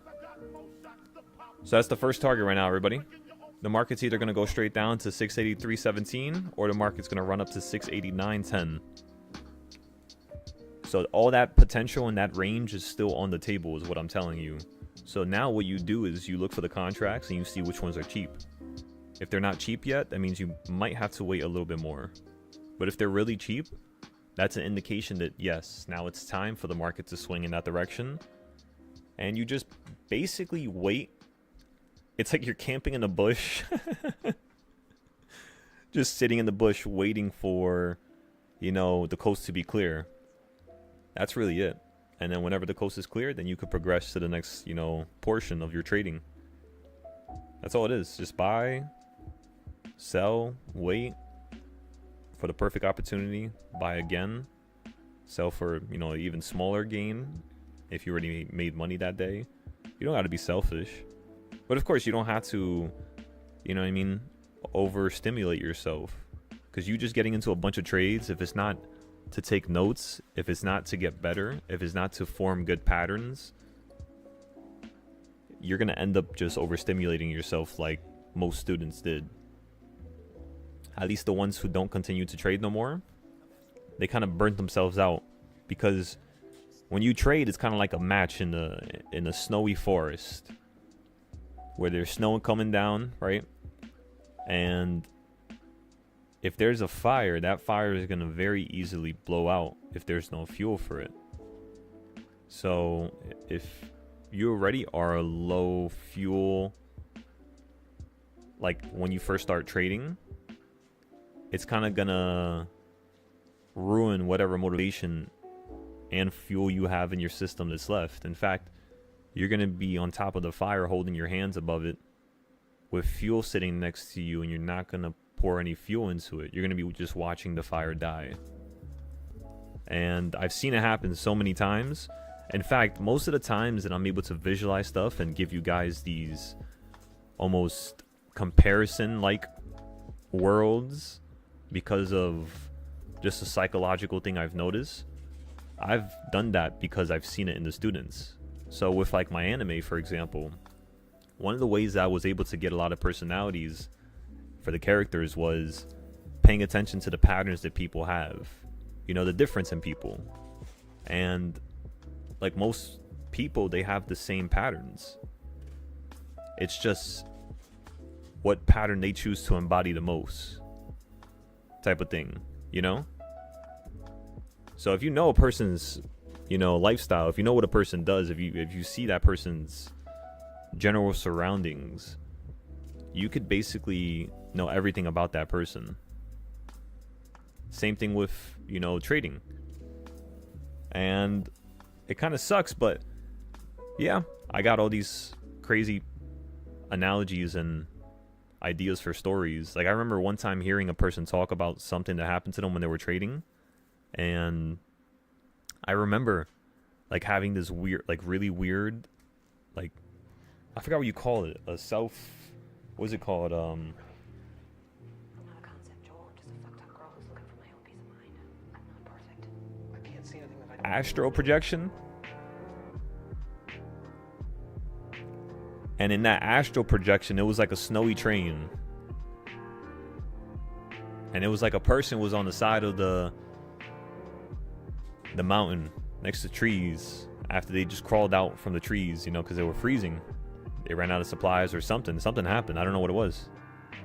And all I remember is like them being really skinny and them hearing a train pass by, and you could see the lights like illuminate some of the snow around. And as the train was passing, it's like they were sticking their hand out towards the train to grab them. But they didn't even have enough energy for themselves to raise their voice or to say something. All they could do is just watch in despair. And it's like, in life, sometimes these worlds that are being built are real worlds that are built just due to a situation. So, not to get too philosophical, but when somebody's going through something, it's like they're building a certain type of a world around them. And depending on the people that they come into contact with, other people can see that world. And they can see how sad it is. That's why I stopped trying to raise my voice or trying to make people feel bad about not being enough or not doing enough. Not being enough is a consistent, you know, trait that a lot of people have. I had that trait. That's what I always felt like. But in terms of something that one can fix, something that one can help with, being nice and giving people opportunities and being there for them more than anybody has is most certainly one of the best things you can do. And that's pretty much all I can do here. But yeah, I do feel like that story was like somebody's world. Like that's how somebody feels. Like all they're doing is reaching their hand out, trying to grab onto something, and they can't grab nothing. You know what I mean? Like they no matter how many times, no matter how many years it takes, it's just a repeating nightmare when they really think about it. Like it's a cage. And most people think that when you solve your problems and you get out that cage, that you're good and you're straight. But if you got on that train, what's going to happen next? What if those people are bad people, right? What I'm trying to say is, just because you've successfully went through one hurdle of your life and it was the worst thing possible and you were in a cage, when you get to that next destination, you're just going to be in another cage. It's just a matter of you noticing that or you getting kind of caught up in it. And so many times I find myself getting caught up in these worlds where it's not the one that I wanted to live in. You know, whether it's not doing enough, whether it's being lazy, whether it's just being on my phone, scrolling and scrolling and scrolling and scrolling and scrolling and scrolling for no reason. It feels like life is so dried up and so dead. And then when I went on that trip to Hawaii in February, it felt like I seen light for the first time. Even though I've been outside, even though I've walked around, you know, I've been on like little nice trips here and there. It's never felt like that for some reason, like that moment right there at that time. And I wanted everybody to feel that. I kid you guys not. When I was in Hawaii and I felt that by myself, and I was literally laying on the sand building a damn sandcastle like a child, I never felt like that ever. And at that point, I was just like, all right, yeah, this is what life's about. Imagine if we had 10 people from the Discord here. Come on now. And again, we're just going to face hurdle after hurdle after hurdle. Just because we've solved the one issue with, which may be the money issue, I'm telling you, the world's going to throw all these other issues at you. In fact, me teaching you this is going to cause your world to be harder. I don't know if you noticed that. But it is going to be the case. It was the case with me, in fact. My life got much harder. It got much more, you know, intensive, stressful, anxious, anxiety reducing, or inducing. It's just like all of the above. Sometimes I don't even know what the hell I'm feeling that day. But all I could do is just smile. Smile and keep it going. And I can imagine that it's the same thing for many other people. So, in order to really teach somebody, you need to be able to be in their world. As long as you could be in their world and you can understand them, I would say that you have a good probability of you being able to change their life. Because again, that's the purpose of me being here, is not to just give trades, give trades, give trades is to be that one crucial thing that when you reach your hand out and the train is running by and you realize the train left and the train is gone and your face just falls to the snow in defeat, I'm going to be the person that noticed you on that train. I'm going to be the person that got off that train and sacrificed my own safety. And I most certainly will be the person who picks you up. That's how I've always been. So, my life quest is finding other people who would be in that same department of ability, who would want that same type of sacrifice. Even if it sacrifices their own everything. Doesn't matter. Because there's an opportunity. An opportunity to help. You know? Come on now. That's how we all have to be. Because when you be like that, it wasn't me being like that that caused me to want to be like that. You know what it was? It was me being like that that allowed me to see the blessings that the universe gives to people who are like that because it's so rare. And when I saw those blessings, I became infatuated with them. In fact, there's no materialistic thing on this earth that pleases my interest or allows me to feel as I felt because of those qualities of me trying to help people. Such a simple thing to do, but such a rewarding. In fact, it's probably one of the most rewarding things in this universe, if I had to say. Just helping people. Because then you get the help back 10 times. And then guess what? When you get the help back and you get the money back and your account gets filled with capital and money, the first thing you do is you give it back. Keep giving it back. Keep giving it back. Because then the universe is going to keep compounding it for you. And then when you're ready to move on, you'll be set. You'll be set. You'll be set for life. Your generations to follow will be set for life. So yeah, everybody. We got to get to it. Make sure you do your charts. Make sure you post your notes. Because your notes help other people. You guys are basically helping each other right now in the chat if you really think about it. If you really think about it.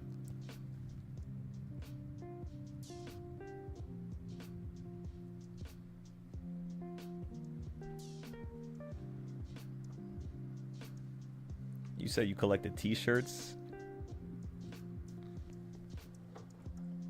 So I actually found out. That sounded just like the character from X-Men, by the way.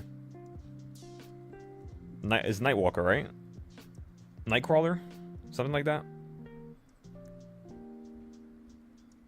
Every single time he teleports, he actually goes and passes through, like, purgatory.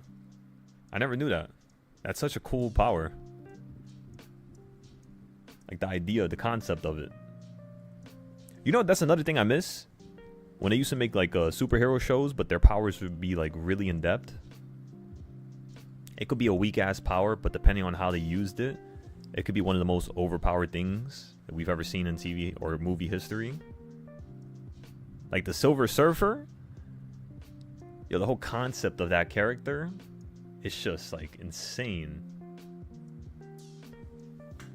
Of course, there's better ones with other stories that are, you know, a little bit better written, I guess. But what story would you guys want me to make? If I had to include a story that included the whole Discord or the whole entire YouTube, would you guys want to be a part of like a stock trading anime? What would you guys want to create? Because I could have the story done within a week with all the chapters. Well, not like completely done, but yeah. All right, give me 1 second.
Okay, so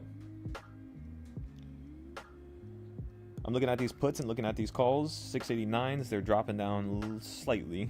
Not that much yet. It's kind of like yesterday's contracts, you know? Yesterday's contracts managed to go to $34, and then when we bought them, it was around $5. So the 689s are basically performing the same trend that the yesterday contracts did for the strike price we bought.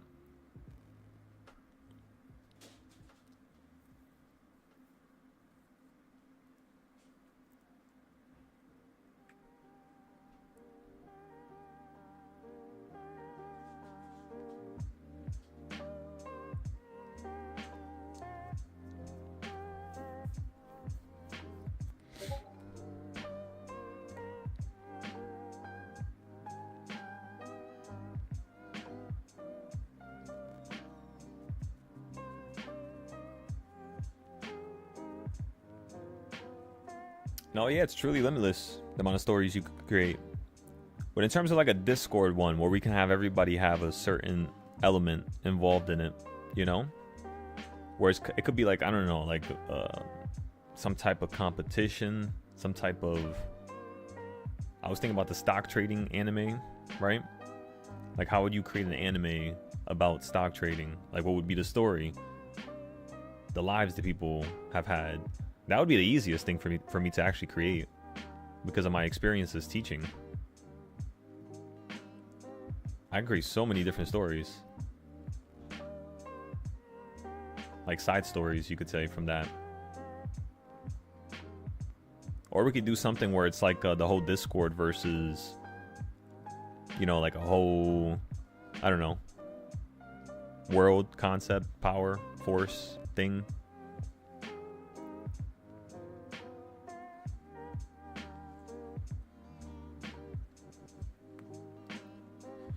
All right, so chart number 7's updated in terms of the text, but there is one thing I do have to fix at the bottom here. $1 and $2.80. $1 and $2.80.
Alrighty, so I'm just trying to make this like less stuff in the middle, you know. It just makes things look a little better.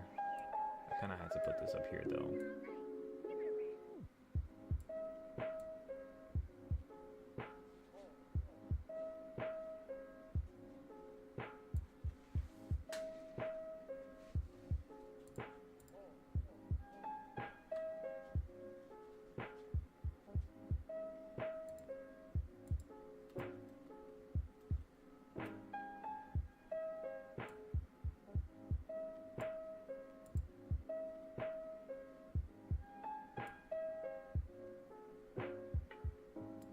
Alright, that looks really good.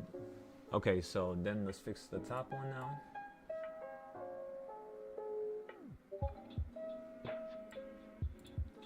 Alright. So now this is mostly done on the left side, which means these plays, we could just simply have them on the right side. Actually, no, because we got to have this on the right side. So we can have these on the right side, but like on the left side middle, whatever. Okay, so now we're done with that. Next thing we have to do here is, first I have to fix this. Oh shit, I forgot to fix this.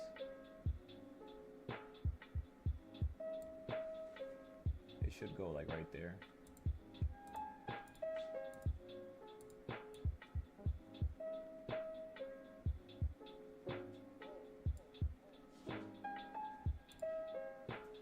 Perfect. Now it's all good. Yeah, looks really good now. Alright, so for calls, first short-term entry based on the chart is going to be 11 a.m. on July 10th. Today's date is 11. It's 11 a.m. or 10 a.m. was last time. This time is going to be 11 on the 28th. 28th of October. It is currently 11:03 a.m. Okay, so the first idea, if SPY can hold above 55740, calls on top of that.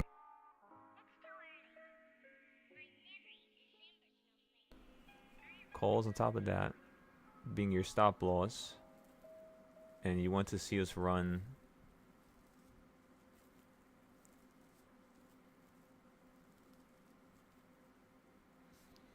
it's like a run-on sentence. So calls on top of that.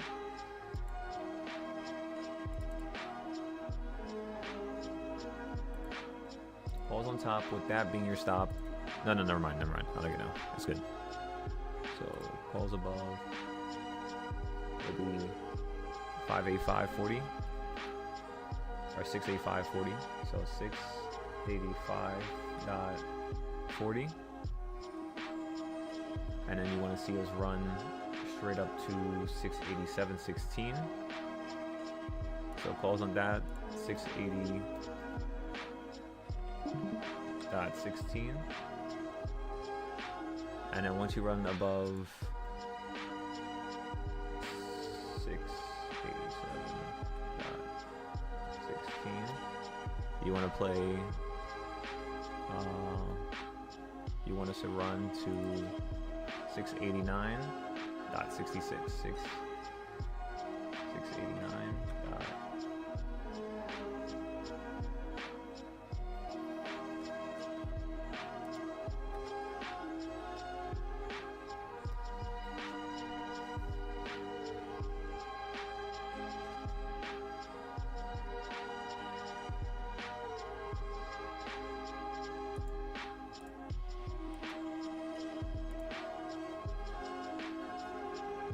That's so nice how I added this. I see what I did.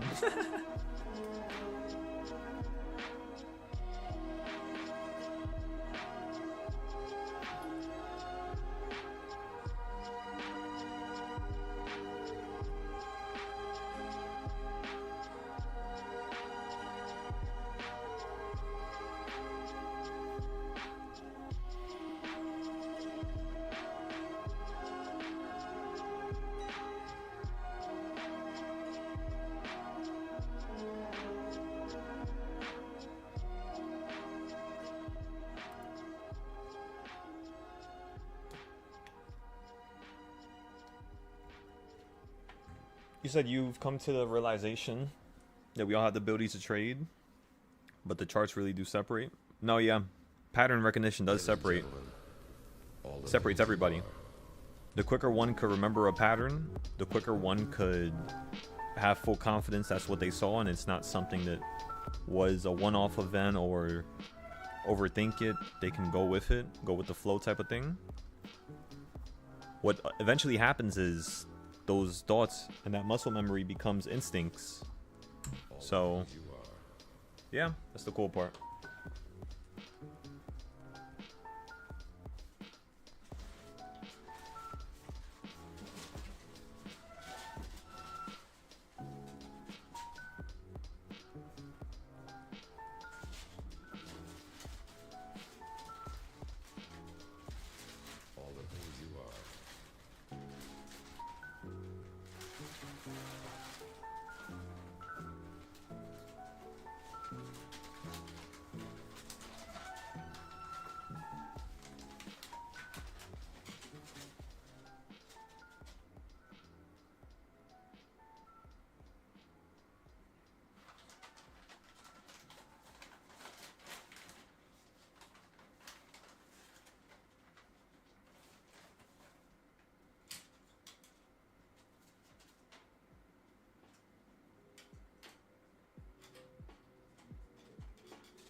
Notice how cold it was in here. You guys know I had to sleep with 3 pairs of pants on. 3. What's gonna happen to me in December? I don't know if I'll be able to deal with this. Move to Florida. I was thinking about it, get like a little crib out there. Again, so we had to have a goal, right? So that's the first thing we got to do here. So in terms of today's goal, let's just make sure we could fix at least one of these charts fully. This chart is the closest to being fixed. So let's just finish this one.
I like how I have the green arrows there, so we can see which ones were fails and which ones were like W's. I like that. So we're gonna reset it because again, the first idea was that was from opening price, so you could say that we made this idea yesterday, right? Let's just say we made this idea yesterday from this line, which is 685.40. What you could then say is the first idea would have been on the put side to play puts below 585.40 to 582.90 and then down here to 581. So for now, what you could say is since we made the idea after you hit the line here, it's kind of like resetted and we're just waiting for the market to choose a direction now. So we can't say that the put side is the wrong idea yet because it hasn't chose a side yet. It's just basically reset and erase the gap from last night. And if you're erasing gaps, remember, yesterday you had a gap and you didn't erase it. So the fact that you are erasing one today now dictates that the market temperature is changing and you might be able to get a large drop out the sky here very shortly. That's all that tells me. It probably tells you a little bit more too, but for now, I'll just leave it at that. So 685.40. You want to see us drop to 682. 682.91.91. And then once you're below 682.91s, 682.91. I mean, you can't say ones, so we just say 692.1. You then want us to drop to 681.17. 1.17. So that's your idea for the downside.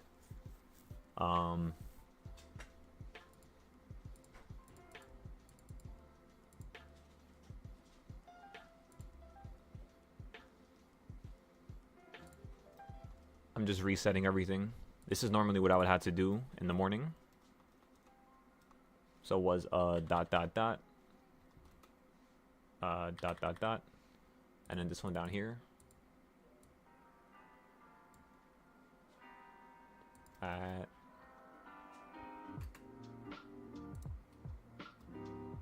was a dot dot dot. All right, so we got this ready. That looks good. That looks good. Okay, so for the second idea, first idea today, oh, I also had to erase this one. Was a dot dot dot.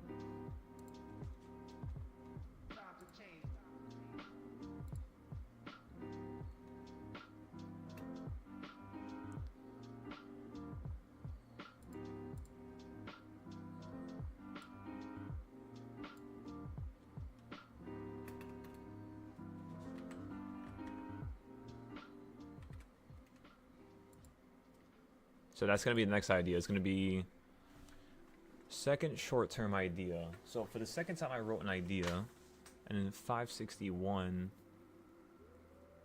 I see what I did there. So now that's 40 cents. Okay, so the first idea is supposed to be there, and then these ideas are supposed to be there. I think I understand what I did wrong now. So that goes to there, and then the second idea is always going to be the smaller, shorter term idea. Okay, I got it now. Okay, so for the next idea, if you hold above...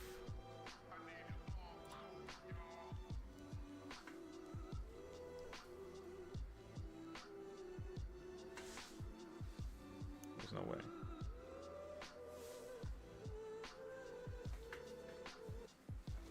It's insane.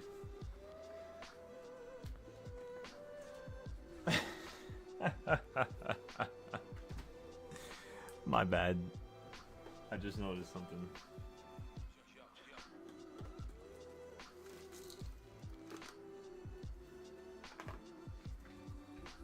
Alrighty. So this is done, that's done.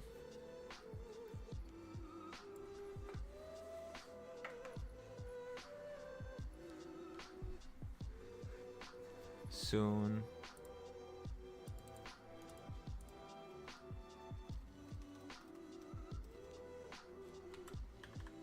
Soon.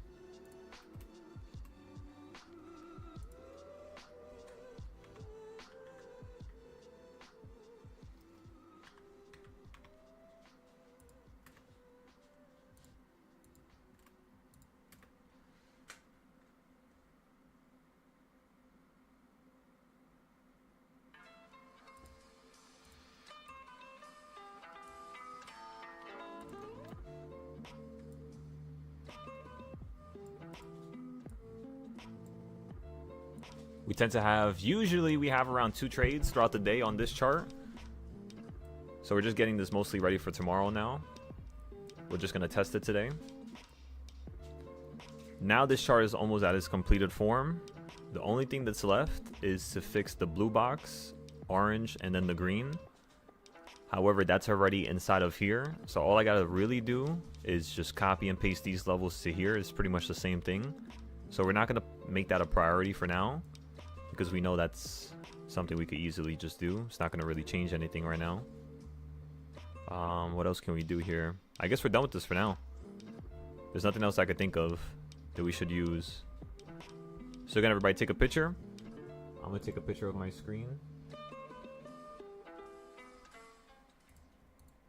Maybe also fix this.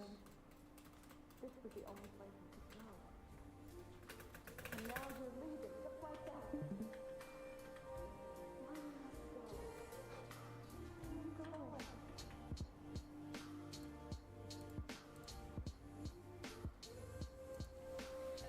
Excellent. Soon, soon. Soon. Oh, why did I put soon here?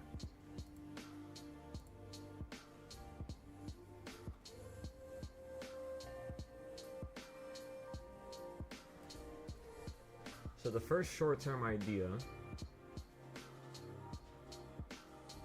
is gonna be, what time is it right now?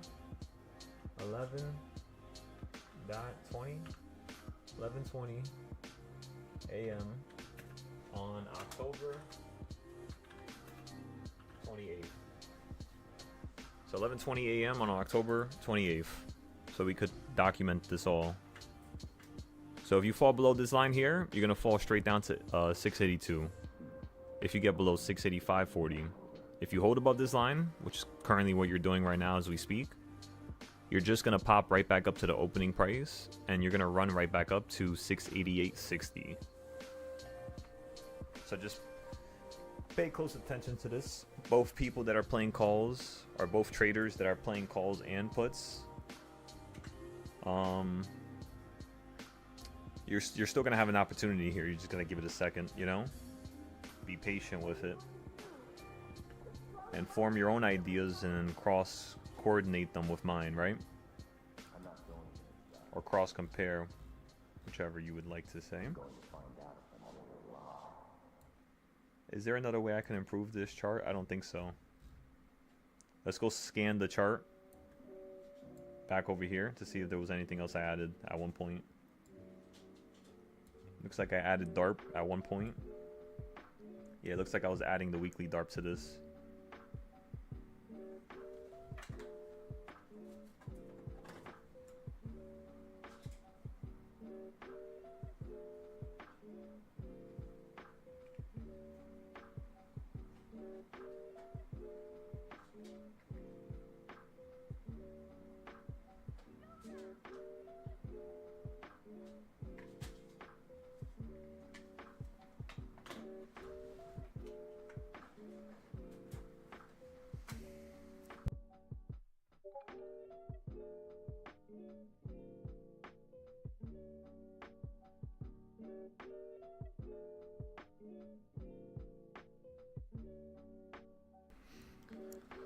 Oh, I remember when I used to have this. Yeah, I just found something, everybody. Target for the calls and puts. Next extreme low, next extreme low. Yeah. Okay. Let's see, can we find something else here that we used? What date is this? November. Looks like I was using wedges at one point. Okay. Let me see, is there anything else inside of here that's being hidden? Doesn't look like it. So yeah, oh, we could take the circles as well. Now that I think about it. But then again, we already have these circles. It's just gonna confuse stuff. Well, not really. Okay, let's take these. Let's copy them.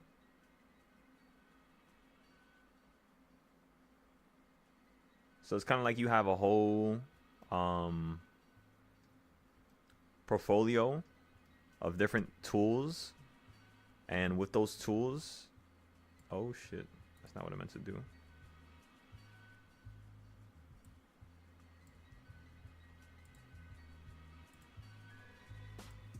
With those tools, you're basically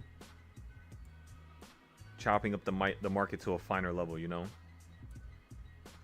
Like we gave you that analogy with grass yesterday. I'm pretty sure.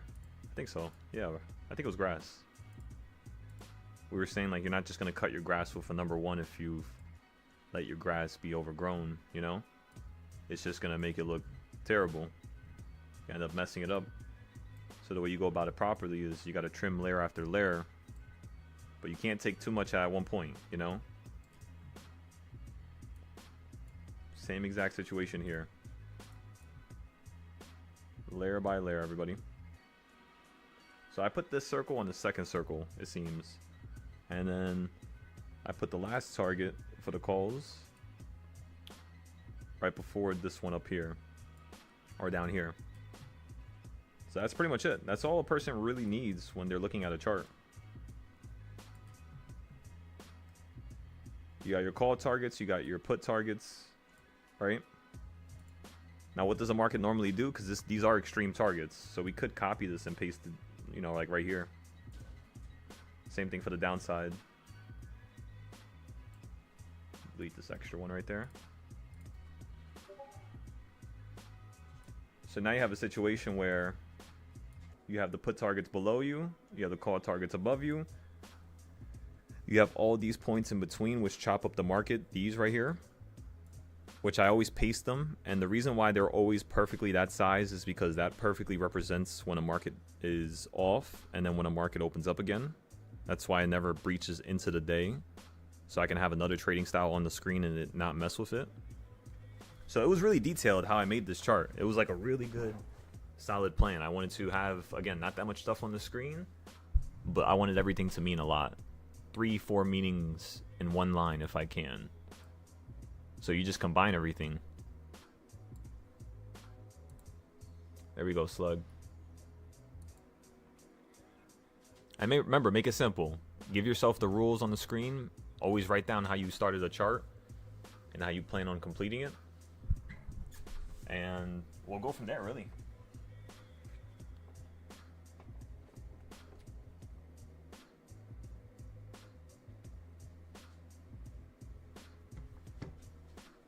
It's time to aim for the sky, everybody. Are you guys down? I apologize. Are you ladies and gentlemen down? It's time to reach the sky.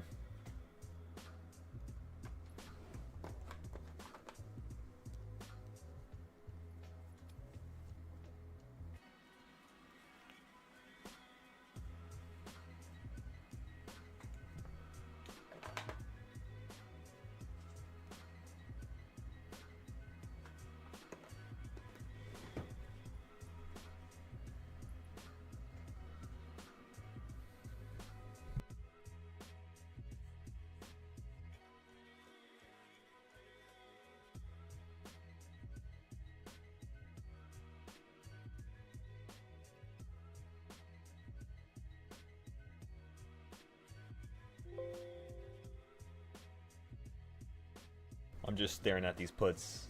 The 680s are around $15. It's not terrible. What's good, Doug? How'd it go, brother?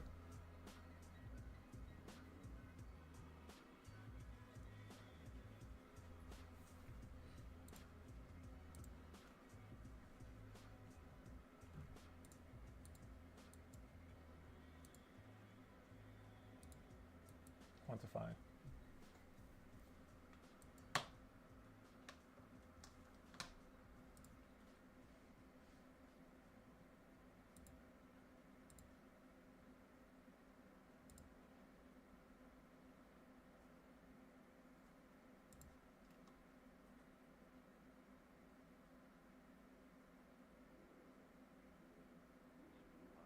Receives all things conjoined, the past, the future, and the present.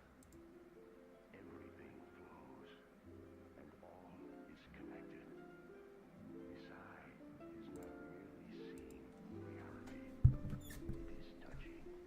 I'm fixing number chart 2 at this point, everybody. Again, we're finished with this chart for now. There's nothing we need to do. We already have one entry for the upside that we're playing, one entry for the downside that we're playing, and then you're going to have the smaller entries that are in between, which I have to figure out how I had listed. Find out in the next couple weeks? Hell yeah. After like a week or two, whenever I'm trying to get a job somewhere, I just spam them. Like after the first week, second week, I just call them like every other day. That's how I got my Starbucks job, actually.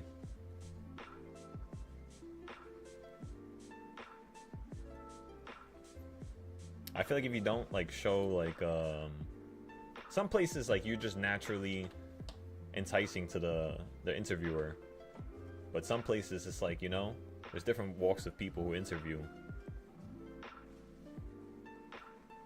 That's awesome though.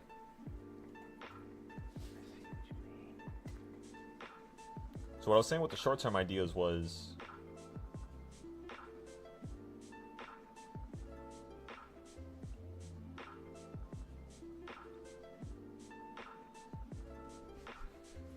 that's only 40 cents. I understand what I did wrong now. I understand what I did wrong. Okay, so everything that's on this thing here is supposed to be here. On the top, the green, and then the red. On this right here, this is supposed to be just short term. It's supposed to be the blue levels. That's how you play the shorter term, smaller entries. Yeah.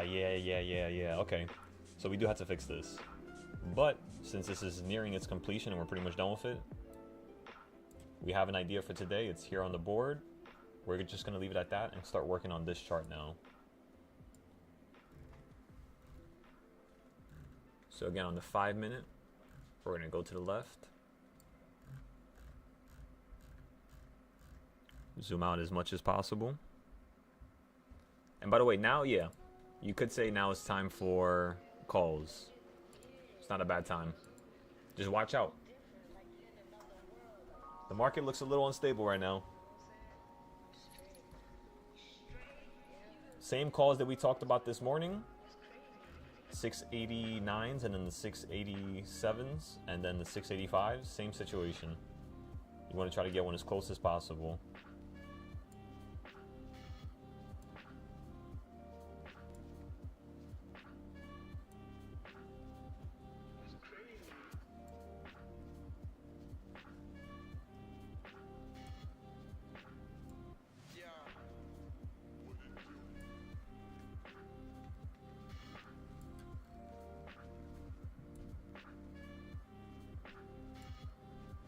I want to see when my chart is going to run out. I think it just ran out. Yeah, it ran out.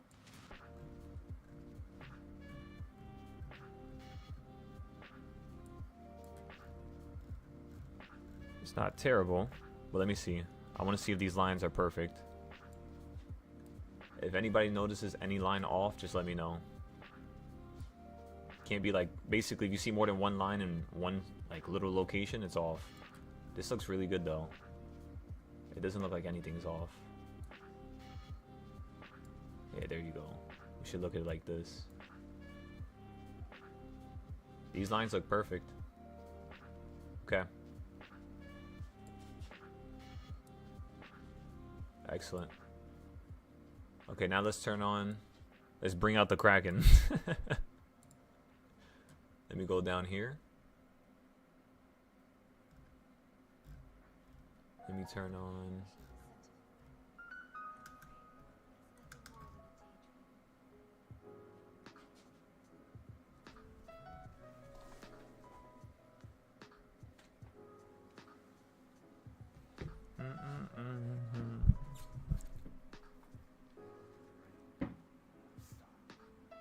Excellent, Doug. That's what's up.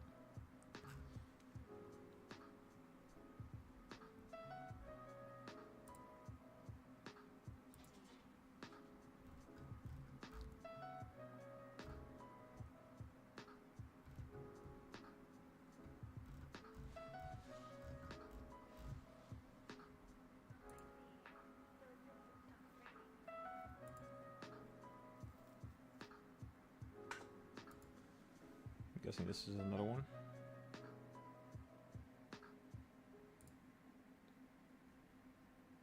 Yeah.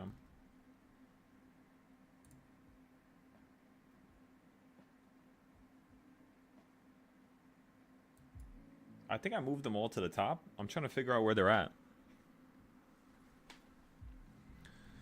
Where did y'all go?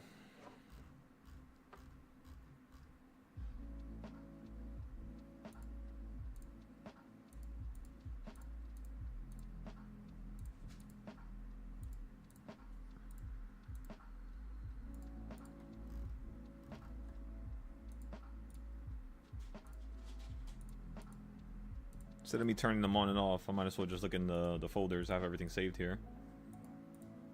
There you go. That's the last one.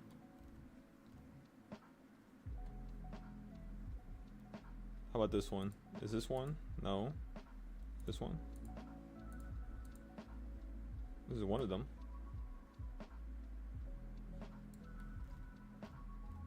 I'm pretty sure I have one that I copied over here. I definitely did the ones after May.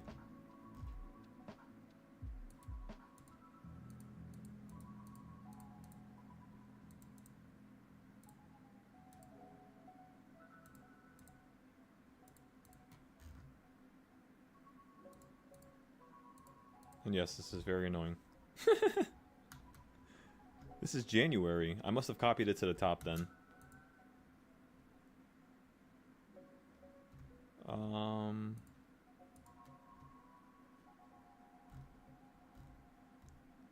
I hope I didn't delete them. I don't think I deleted them. Usually I wouldn't touch nothing like that and delete it. But sometimes accidents happen.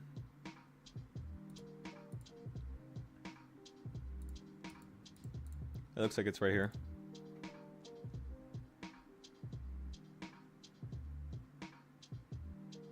Oh, that's the yellow one. So what's this one then? It's another set of lines. But since it doesn't say 1, 2, 3, 1, 2, 3 on it, I know it's not going to be the colored ones though.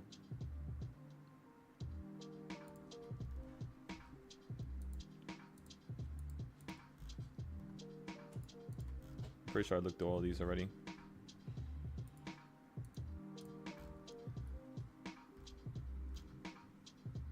That's why it's always good to name stuff, you know, when you first do it, so you don't have to do it later.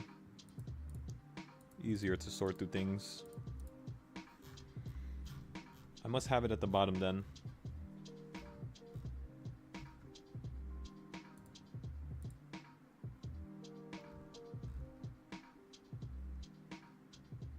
December.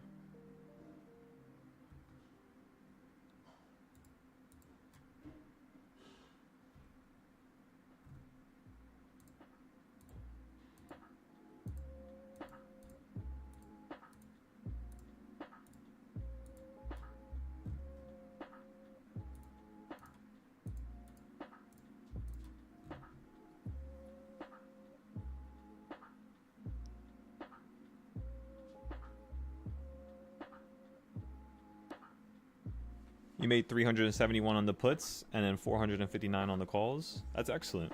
There we go. So the first thing you want to do is whenever you have profit, the best thing that one could do is literally just chop it up. So what I'm trying to say is basically see what you could have done better, see how much profit was on the table in total for each direction, and then see what could have allowed you to have just a better path forward, you know?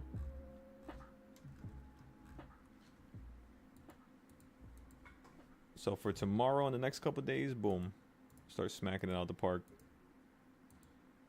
No problem.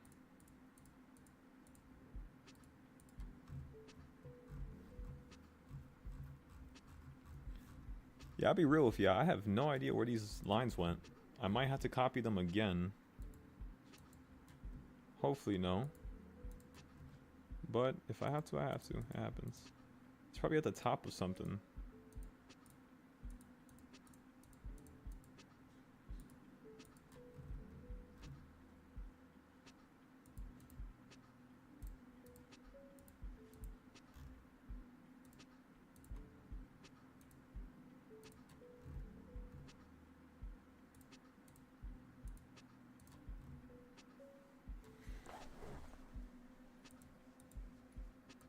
I found it. Oh, it's all of these? Oh my god.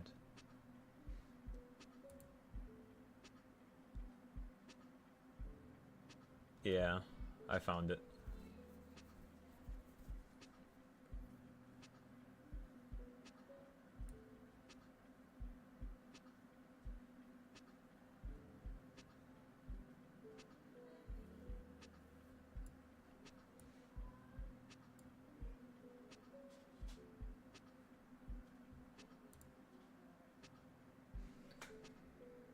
It doesn't look like this is on it perfectly.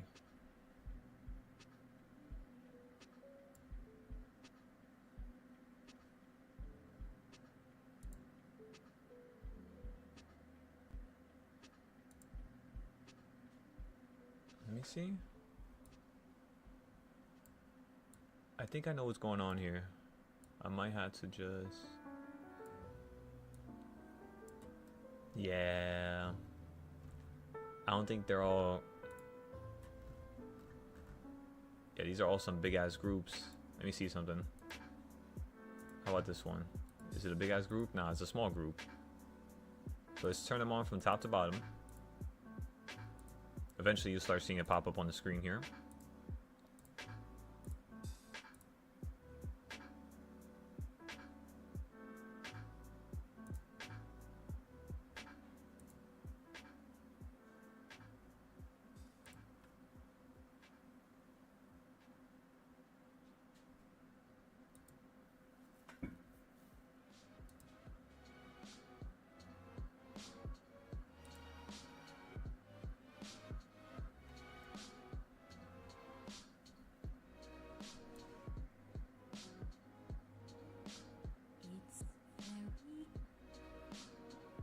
Trying to see, do I have to just fix one of them?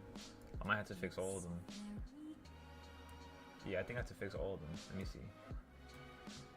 Yeah, I see it. I can see it.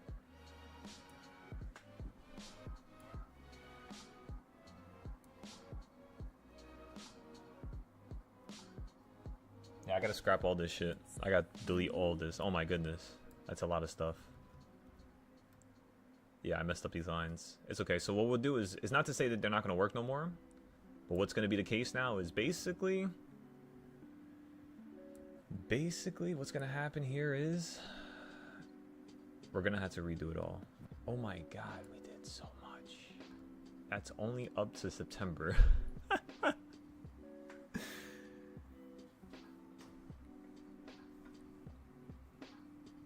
if I turn this on 143, what happens?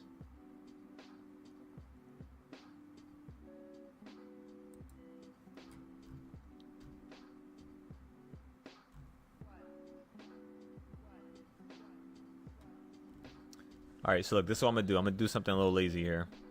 Just because I need this stuff to work now.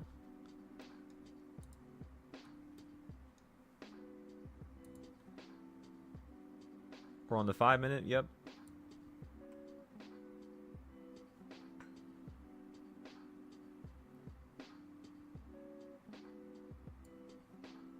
We're gonna group that up.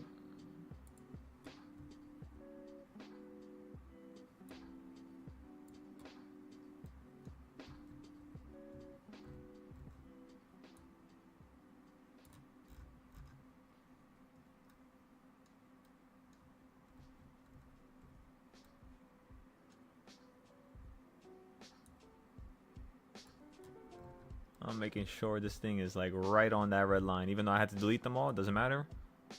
Let's get our reps in. Alright, that looks perfect. Okay, so now, I think we only have to copy it once more.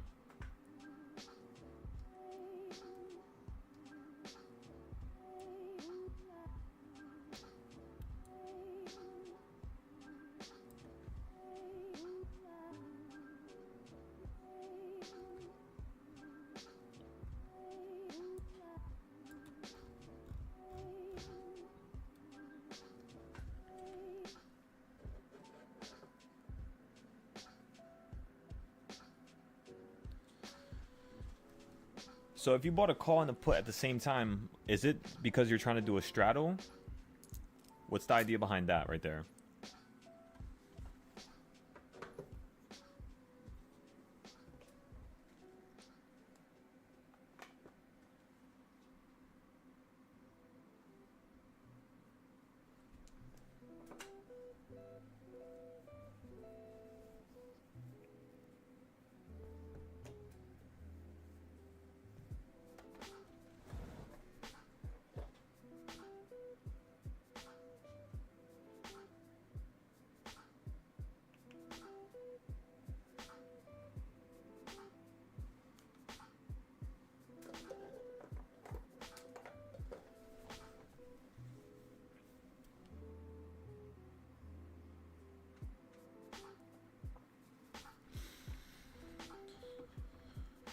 Woo!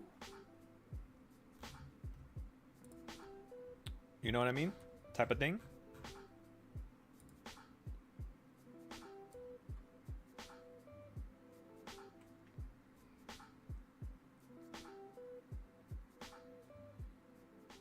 Yeah, I have to copy one more time.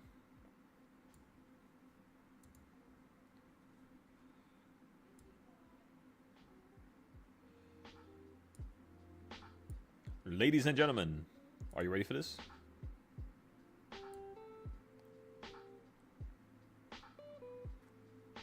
Are you kidding me? 1 second. I gotta copy it one more time.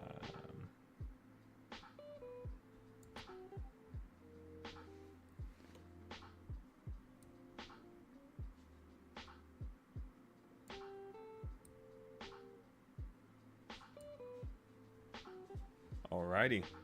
Group it. And then we're going to copy it once more. I don't know why I never copied it as doubles first.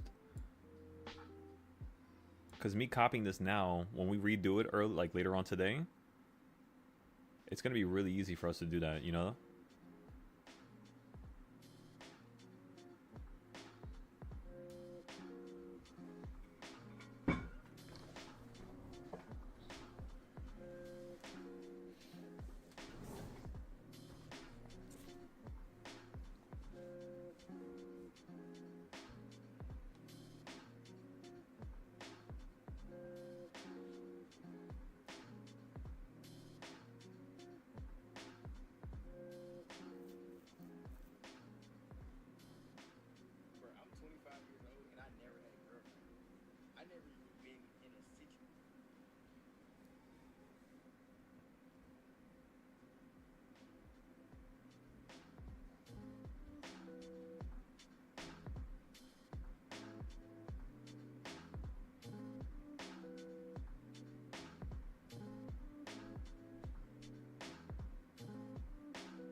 An explosion of love, as I call it, ladies and gentlemen. That's the way you always end up on top.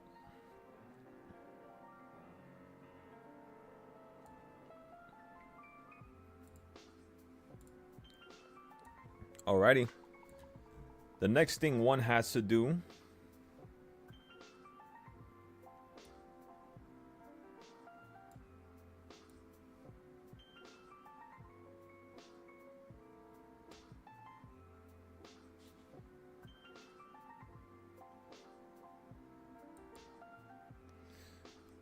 I wonder why it stopped being red. I could have sworn you only saw red before. Let me go to the 15-minute real quick. I want to show you guys what I'm talking about. You see the difference, right? Never mind. There's no difference. If there's a difference, that means I changed this a long time ago. Yeah, this is June.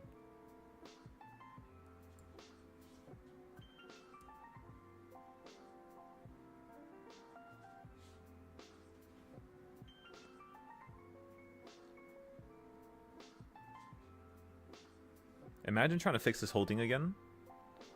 I did that last year. I might have to do it this year again. I would literally need to chill for like an hour at least. It's just damn near impossible to fix this now because you don't get that data going all the way back then.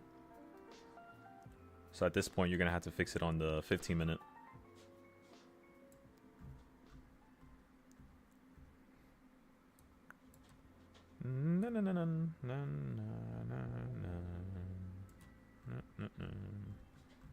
Alright, let's fix this.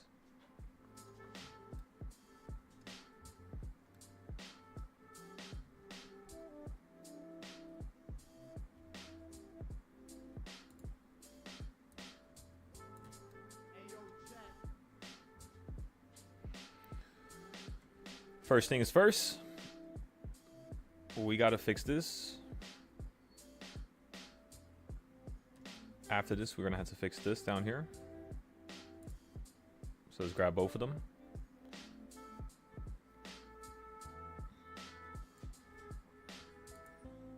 Shit, before I mess it up.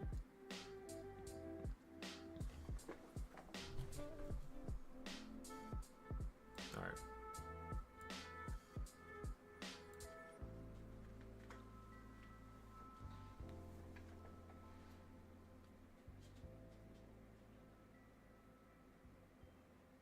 It's kind of easy to remember now because I made the parts that are supposed to be smaller. I colored them all. So it's kind of a little bit easier, I guess. I do have to fix this shit. Why does it look so messed up?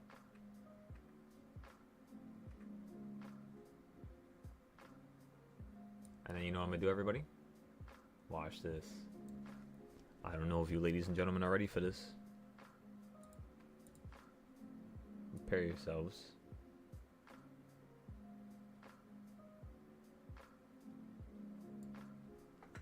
But wait, there's more.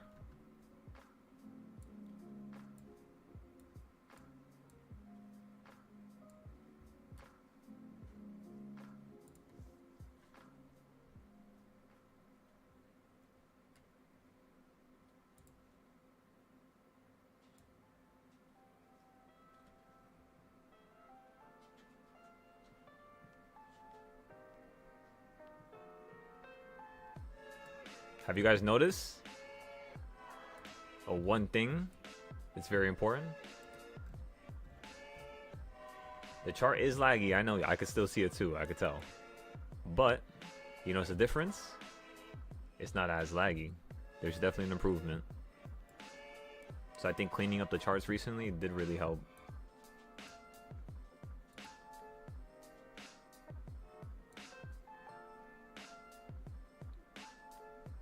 Are you ready for this now, everybody? It gets better. Don't worry, I'm telling you, it gets better. I'm telling you. First things first, we gotta grab this.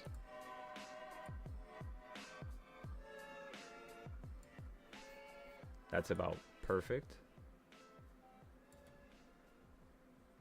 And the next thing we want to do .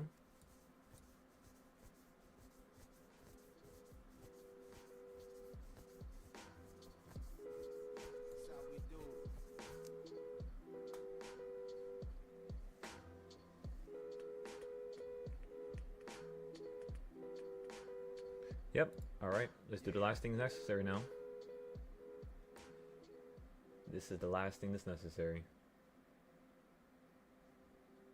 It's to actually put it right on top, everybody.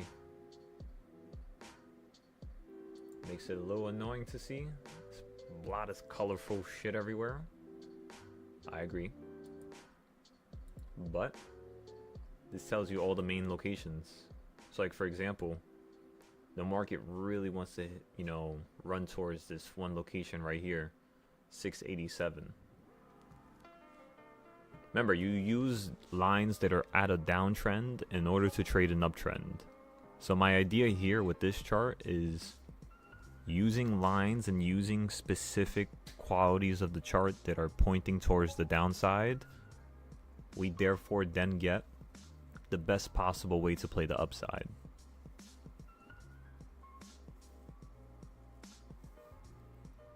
So this is what supply and demand, not supply and demand zones, but this is what the reversal point chart looks like at its completed form. And this was last year. So this is what it looked like last year. Just like this. The only thing that's different, honestly, is reversal point 5 through 15. As well as some characteristics in between. Those are the only thing that's different. Or things, you could say. As well as, of course, the text that is on my screen. Last year, I didn't even know how to... Listen, I could barely speak English. I told you guys this. So, when it comes to writing, it's something that I had to get better and better and better at while just practicing, which I did do now. You know, on the left side, there's a lot of fine details, very quick and precise, that all mean a bunch of things. Every one word that you see, it could mean 5, 6 things, you know? So... yeah, that's the difference from last year, is I can explain myself better now and have everything just fine-tuned to the simplest form. Because that's the only way I can make it fit on the screen. And yeah, it looks pretty good to me. Of course, I could probably make it a little bit better. But yeah, we'll do it slowly, little by little. I think, you know what I could do to make this look even better? So it's like less choppy. I could put this thing so it's on the opening price.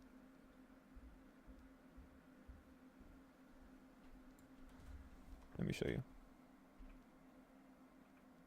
I mean, just like this, basically. So like as soon as the market opens up, it goes instantly into these lines, right? Now, you know what's the funniest reality, everybody? The market opened up at a quarter point in terms of the diagonal lines. And currently the quarter point for the downside is going to be right here at 684. Which is going to be right below number 3. A little bit more in between number 3 and 4. So this trading style, with what I just did right now, I basically just chopped up every single reversal point, every single idea into 50, 60 ideas. Just like that. So this is the chart that you would use to scalp now. Depending on what lines you're going for. What line to what line, you know? Now compare this with chart number 7. Chart number 7 is much more easier to read, right? That was why I told everybody that chart 7 is better, is because chart 7 has the same qualities as this chart. With the reversal points, with the buys and sells, with the stuff in between. I didn't have that on this chart here. So you know what's crazy, right? Me having this here allowed me to then come up with an actual plan to have this here. So it's like I built this chart, or number 7, I built it off of number 2. And when I finished number 7, I was like, yo, I made chart number 7 so good. But number 2 is garbage. Like, what's the purpose of having 2, 3, 4, 5? You know what I mean? Like, what is the purpose of that if it's just no good? And then I came up with the idea. I was just like, all right, what if I fix up number 2 and I bring what I learned from 7 back to 2? Because if I was able to create 7 and it was better than 2, I should be able to take something from 7, add it onto 2, and in theory, again, in theory, I should be able to create something better for number 2, which I can then use again for number 7 to improve it again. So it's like a back and forth type of situation that occurs with the charting. And that's why I talk about you all need to be able to be your best enemy. We all are, but you gotta like be the best negative enemy, whatever. I'm trying to think of a more proper word, but you want to challenge yourself is what I'm saying. And if you feel like you could do better with a certain chart, you want to make sure you actually get that chart done, even if it turns out to be worthless and it turns out to be, you know, kind of like dysfunctional or It only works in certain market settings, let's just say. Doesn't really matter. You just got to work with what you got and improve it. And as long as you can improve it by a little millimeter, like one time I added the circles, the next time I added the text, one time I added the channels, one time I added the lines, you know, one time I added the reversal points, another time I fixed the reversal points, and then the third time I added more reversal points. So you're never going to have all this one shot. That's not how this works. But if you guys use my charts, yeah, technically, boom. Now this is your baseline. And that's all I want to be to the world, is I want to be able to have such a change in terms of where they start. So where people could start, where people could, you know, begin, where people can have a chance. I want to make sure it's at a greater level than I had. Otherwise, what's the purpose of all this? Becomes very lackluster, as they say. So yeah, you're listening to both number 7 and number whatever you call it, number 2. And then on this chart, we're not done with it yet. We're waiting for this weekend so that we could finish the next 2 years. We did a whole year so far where we chopped up every single trend from every single day. The next thing we're going to do is add it all up. Then we're going to calculate out of 250 trading days, how many trading days consist of days that are at least $6, at least $10. Once we have all those numeric numbers, right, we can then start to come up with a conclusion as to, all right, it's January 1st. Our statistics say that there is at least 15 days throughout the year where it's above $20. It also says that there's at least another 20 days where it's at least above $15. Then it says there's at least 40 days where it's above $10, right? And then the rest of the days is just $5, $4, let's just say. Now with that conclusion, you know what we could say, right? On January 1st, in the beginning of 2026, even in December, before January 1st, we could literally say January is going to consist of this many wins or this much profit. Same thing with February. Once we go to December and we do the whole year, the next thing we're going to do is come up with a different conclusion. The second conclusion, because the first one is not everything.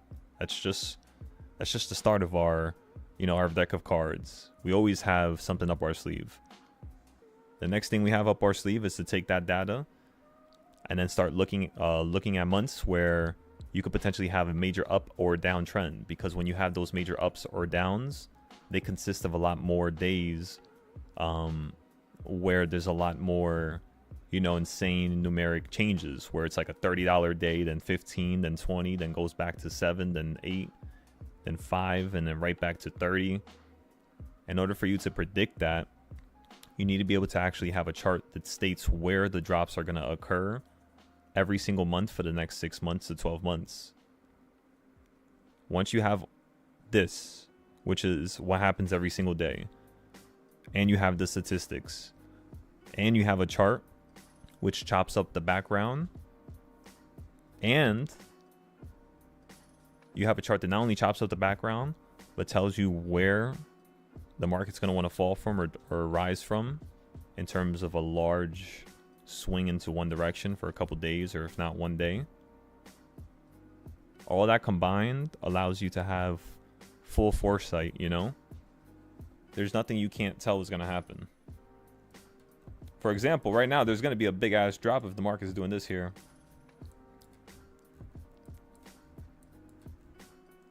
The potential for a drop increases the more you go up. Think about it like that. So the more you go up, the more potential you have for a drop. Currently, right now, the idea is that we're going to fall past 600 and land at 660, 680, or 580, 560, 580. That's the first general conclusion that we can make right now, just because of April. However, as you all know, you're rising above these monthly boxes here. And this box over here says 686 is a very important level. where the market needs to get above.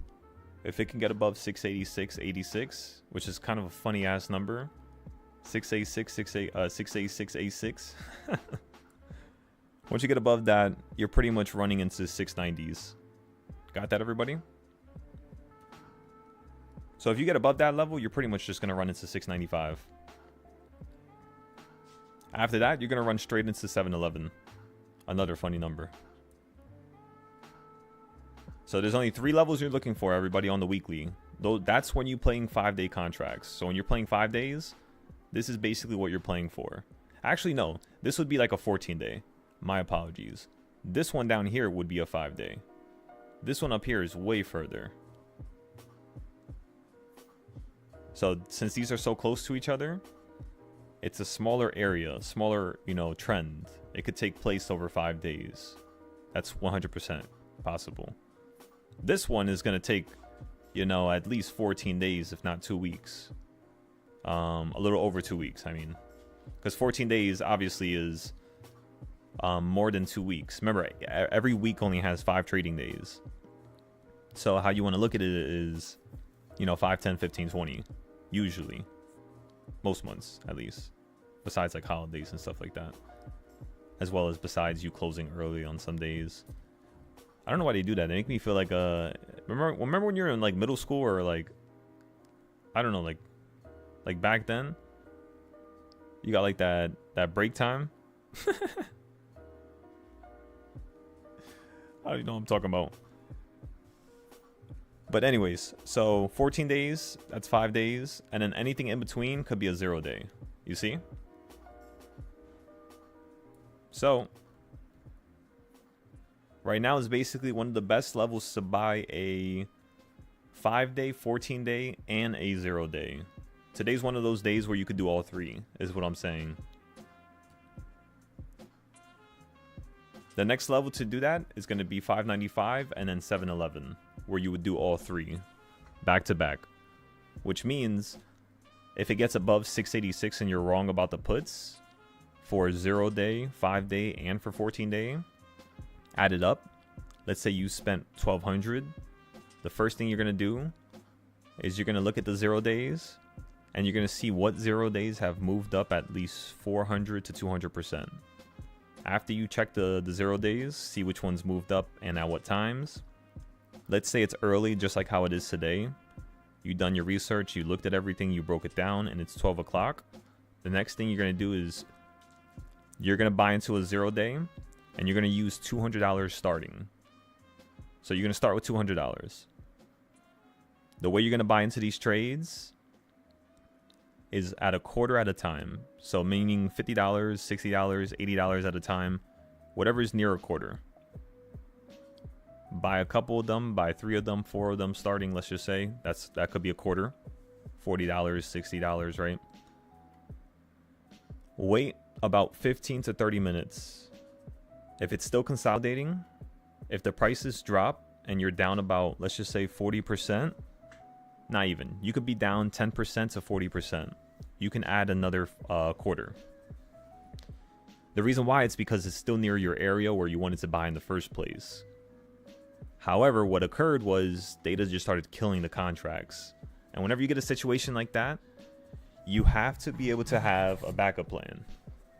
Sometimes it happens some days where we have a really good plan, but because it takes so long, when you actually run up to the area where we thought you were going to run up to, it literally just, there's no profit left. And we're actually taking a loss. So sometimes that happens. That's why the next day, once it happens once, the next day you want to do, or the next thing you want to do the next day, is basically play a closer strike price. So in August, I gave some of the new students that had joined up a few tests, not too many tests. It was just a few of them. And in the test, I basically told them what would they do at certain moments, and if they were to buy, how would they buy and sell? How would they, invest into the play? And a lot of people couldn't basically make the insurance plays. And not only that, the insurance plays were hard for them to make. I think it was because of notes, maybe. But What else was hard was looking at a contract and understanding when to buy something closer. So like for instance, right now, the only thing on my mind is the same thing as yesterday. That $5 option that went to $60. That's the only thing on my mind right now. It went to $80, sorry. So it went up 1,600%. I want to see if we can get a greater gain today, especially if the market chooses to run up to 689 and we have a 687 call or a 688 call. 689s are now $4. The 688s, they were $60 at the high, and currently right now at the low they hit $5, and they're at $10 right now. So a couple seconds ago, when you hit that green buying point, these calls were $5 and now they're 10. So they went up 100% already, just like that. So that's a good indication that this option could be the one we want to work with, which is the 688. If not, we could potentially wait for the 687.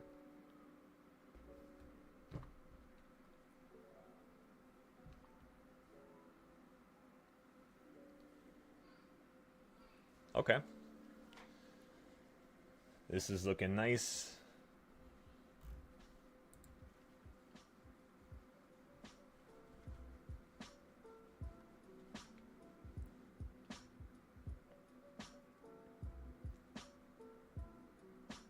All right, so what's next, everybody? We fixed number 2.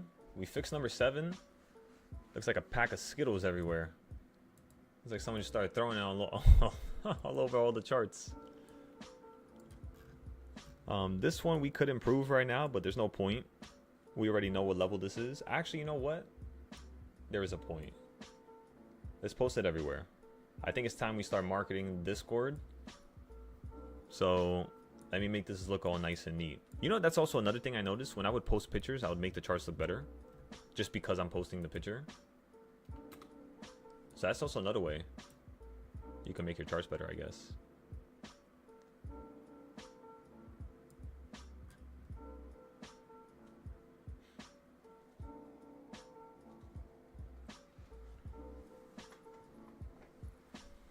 Then 678.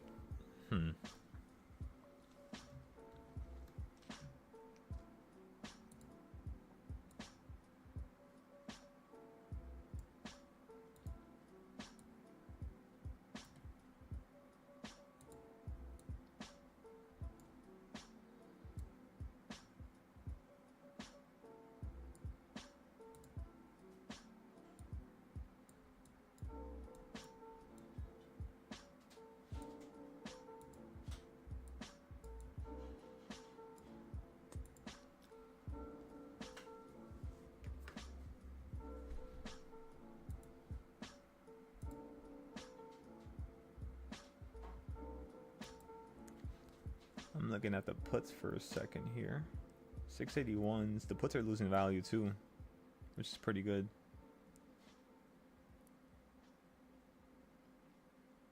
Yeah, I want to see if those 688s could go down one more time. If we just run up, we run up. We already took a picture out of it, so we don't really got to take another picture. I would say the next thing we have to do, since the weekly chart is still good right now, there's really nothing we have to improve here. We could just take the picture. And then of course you have the circle at the top, right? That we talked about before, that we drew over here. Which was just because of the midpoint. Because that's where you are if you copy the blue box on top of itself. The midpoint is going to basically be like right here. Which is right next to where you're at. So this could definitely hit that midpoint again.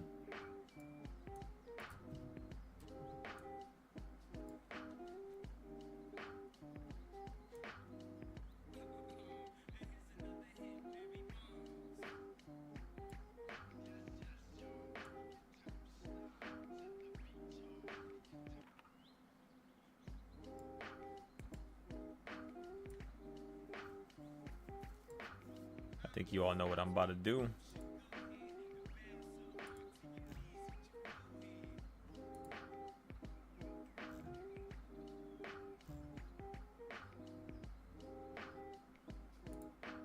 I'll say I have no idea which arrows they which arrows it is.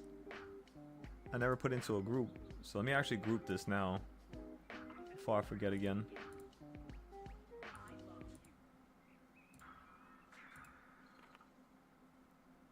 And then right on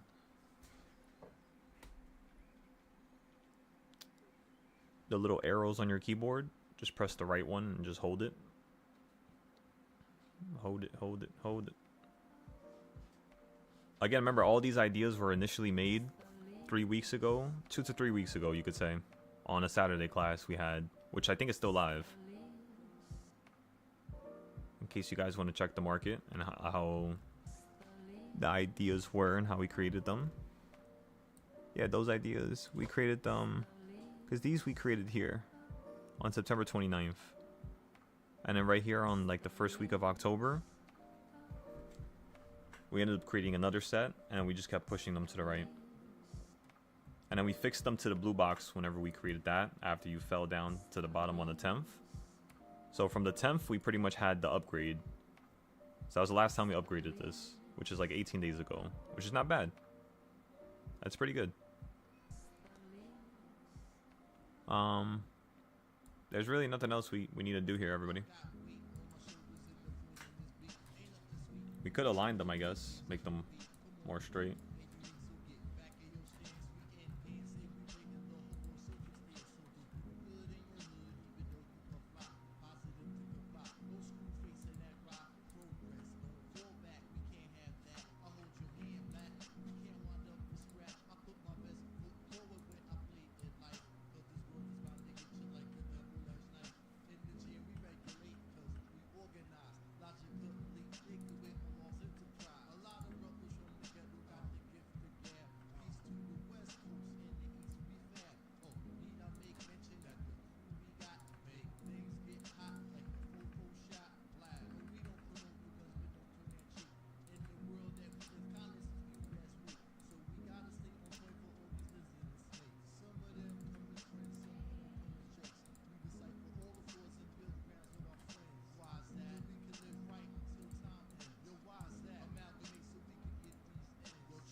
All right, excellent. Now they're all lined up. Perfect. Wait, why is this over here? I just noticed that.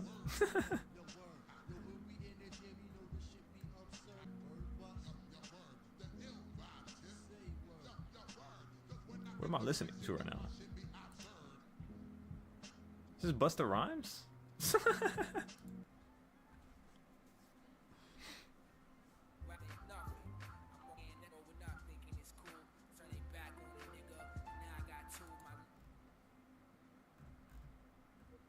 I need no lyrics, please.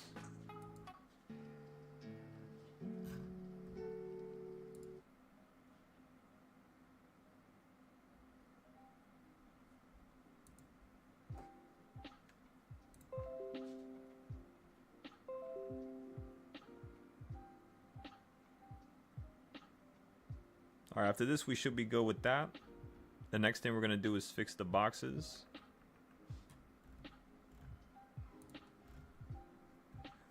However, before we fix those boxes, the one thing I need you all to understand is you now need to make a new box for this monthly trend. So October 1st was right around here.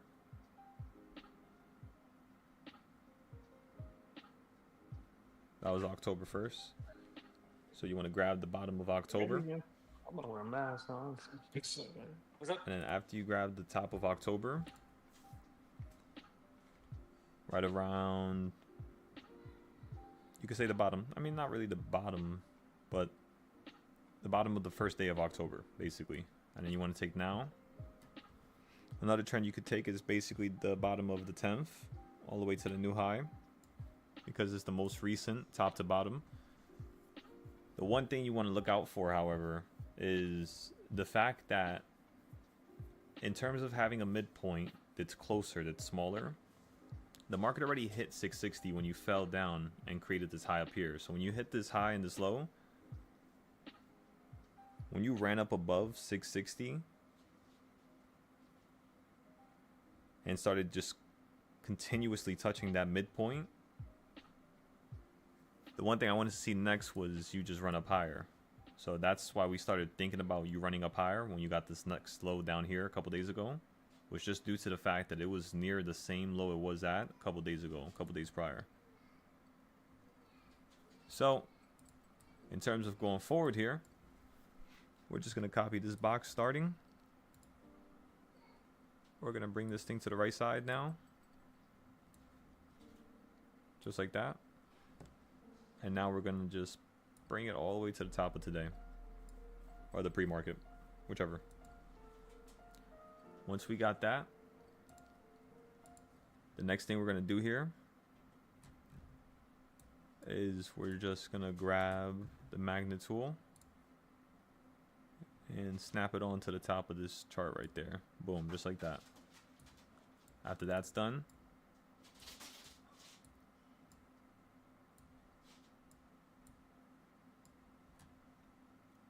we're going to fix this right here. And we're going to say we used October 10th to October 28th. And this right here, ladies and gentlemen, it is an uptrend because you used the bottom and now you're running to the top. Meaning,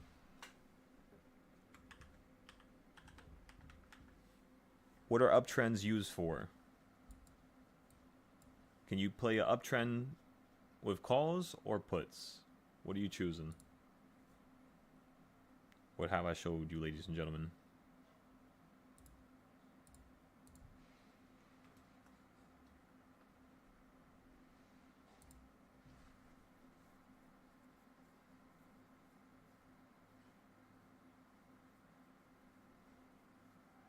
You can answer back there, Zach, if you remember. What y'all thinking?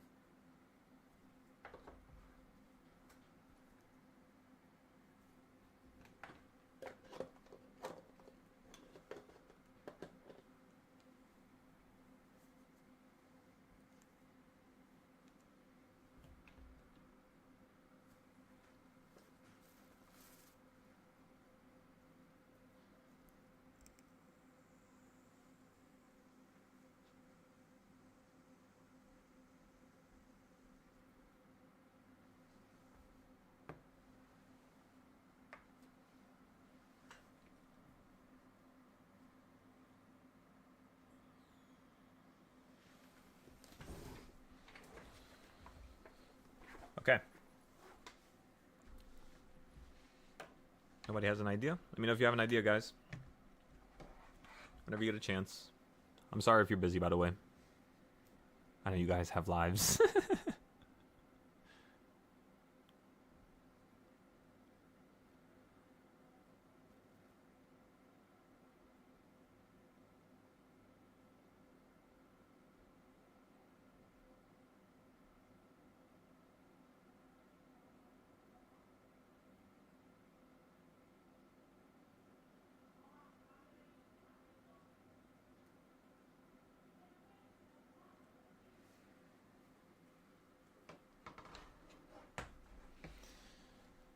Okay, so now that we're done with that, we could fix this box. We're going to make it very simple. Not going to make it complex at all.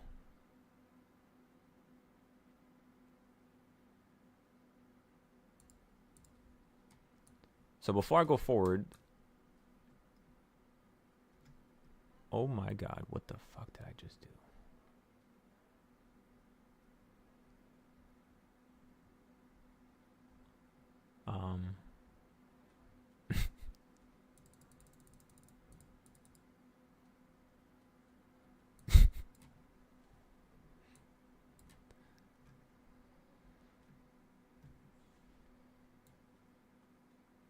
Yeah, I had a feeling it wasn't perfect.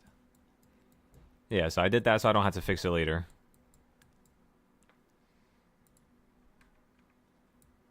Maybe it makes me a tiny bit more lazy, I guess. But it saves a lot of time, let me tell ya. Like this right now, we could just put this to here. That's good enough for now. That's excellent. The next thing you want to do is watch how easy this is.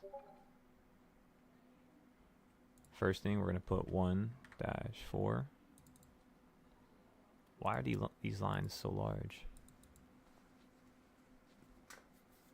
1/4. Put it all the way to the right, like that. And then we're going to copy and paste this, right? And then undo it, grab the top, and snap it to the bottom of the 10th.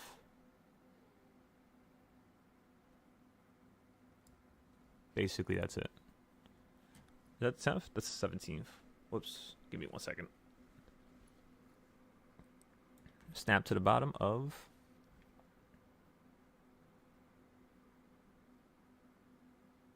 right here.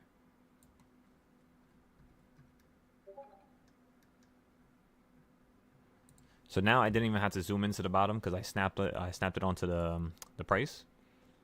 Now I have the 1/4 point. I have the previous 1/4 point from the bottom. But what I did was I basically pushed it up a little bit because this 1/4 point relies off of this high to this low versus this 1/4 point relies off of that low to that high. So they're both different things, which means yes, we will have to change the color of the zone because blue indicates down, purple indicates up. So whenever you see a purple zone on my screen or a yellow zone, that means it's an uptrend. Usually the yellow one would be this it's basically the purple, but it's like for a couple extra days. So same trend, but a little bit higher. The blue one is a straight downtrend. So that's how we perfectly knew how to play the uptrend, was because once we had a drop from this high to that low, everything after was explained, as well as how you're going to run up and where you're going to fall from. Because it's pretty much the same reaction as down here. For example, it's kind of like this, right? Use the bars and patterns tool. Go from the low next to the midpoint. Go from our current high. Take this. Flip it and mirror it. Or I guess you could just... Yeah, you could just mirror it. Yeah, pretty much. Wait, did I flip it already?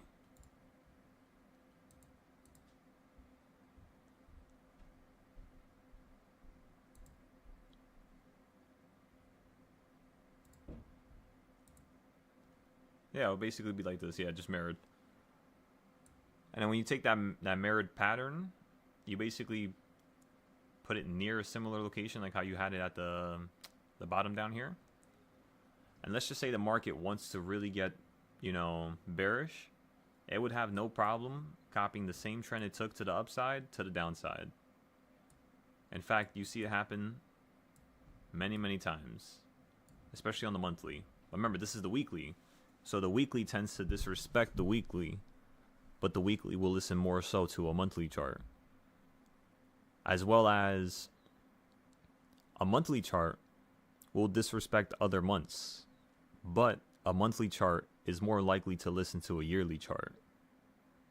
So when I'm creating these monthly charts, the one thing I'm factoring is these monthly levels, which are on these charts here.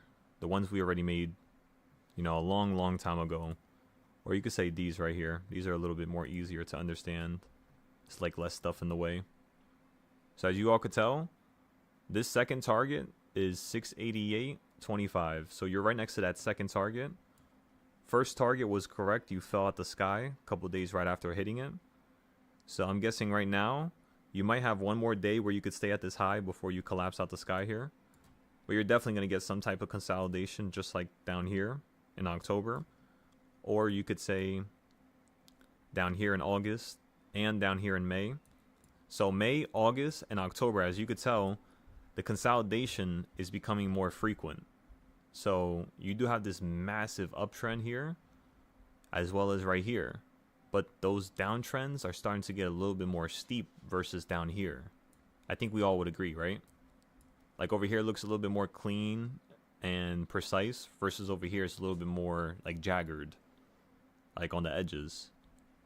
So you said uptrend for calls. You can also use it to see the downtrend that's possible. Opposite and equal reaction to the range has been created.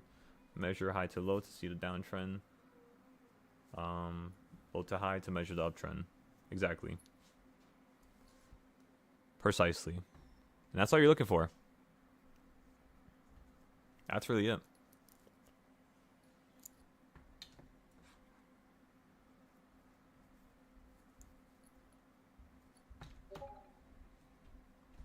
Alrighty, everybody. So this chart is good. That chart's good.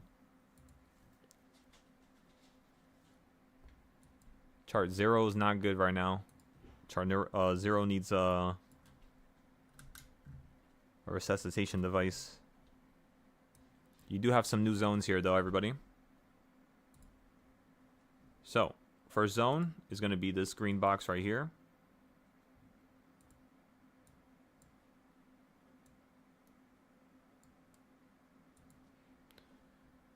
It looks like the next zone you're creating potentially is happening right now as we speak. You only have 40 seconds left. By the way, I don't know if you noticed, but towards the end of a candle, it tends to move as quick as it does when it first begins a candle. And then towards the middle of the candle, you tend to get different price action that occurs, like a little bit slower. So if you're in the middle of a 15-minute candle, it might basically mean that you got to wait another 7 minutes, you know? Again, everybody, look at how many zones we're creating versus yesterday and the days before. The simple fact that we're getting zones more frequent tells me one thing and one thing only. That one thing is that, yes, you're going to start consolidating somewhere up here. A lot of buyers are stepping into the market, and they're basically giving you a certain pattern, which indicates that they're piling into this range and this area, which what that means is it's time for us to start using that to our advantage, buying calls when the market's low. So let the calls run up right now. That's fine. But once they lose some value around 1 o'clock, 2 o'clock, we're going to be ready to buy those things for cheap. Why? Because this is a zone where it's kind of like, you know, one of those games where they have a track that you move really fast on. You kind of hit like you get like a little turbo boost for hitting a certain little portion of the track. It's like a colorful little road or something like that. So yeah, the market's exploding now. You just made a stupid new high. Contracts just went up 1,000%. I'm looking at the puts right now. Yeah, contracts just literally shot up 1,000% right there. That was like 2 seconds. That was nice. Do I have any options right now? No, we're good. We don't have any more 0 days as of right now. I'm going to get into a futures trade now. I'm going to play with the speed. We should get a little quicker. Let me check the news. Everybody check Twitter. Let's go ahead and check.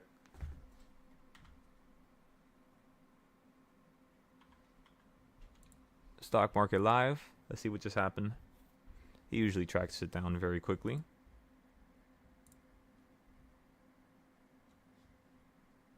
Oh, I'm on the wrong account. Give me 1 second.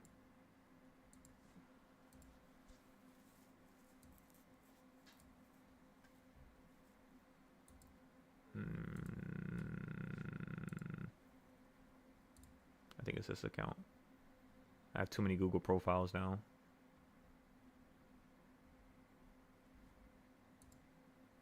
Yeah, it's this account, I think. Let me check.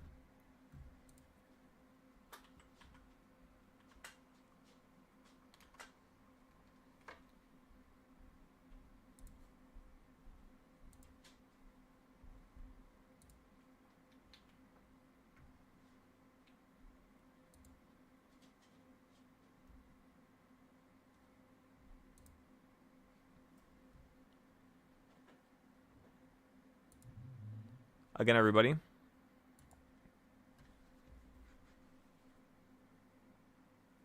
Use this time to sniff out any options you want to buy into.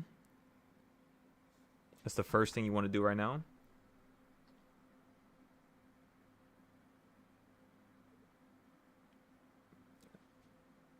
So a ceasefire was announced in Gaza last week, and then right now they basically ordered the military to immediately carry out attacks.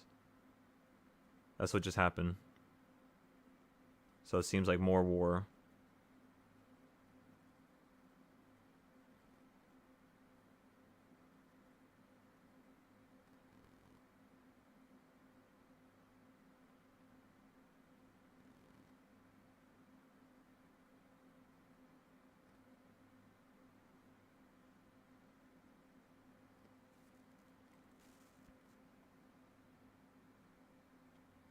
It could have went much higher than that. It wasn't that much value that was gained there.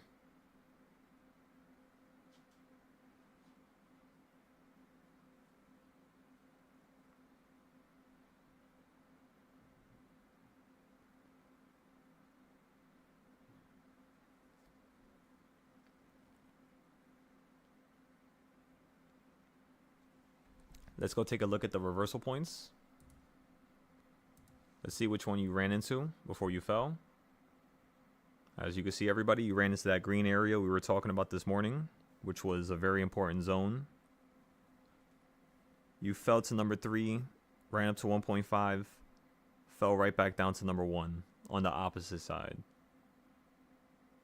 So since you're on 1 on the opposite side, the first thing I want to see is, do you have the opportunity to just consolidate now? That wick might have just confirmed the upside for us to get into the 590s. So all we're going to do at this point is just scalp trade and make our money back for any of the leaps that we have for the next couple weeks, for just the next couple days here. So by Friday, we should be able to have all that capital right back in our pockets. And that's all we're waiting for right now.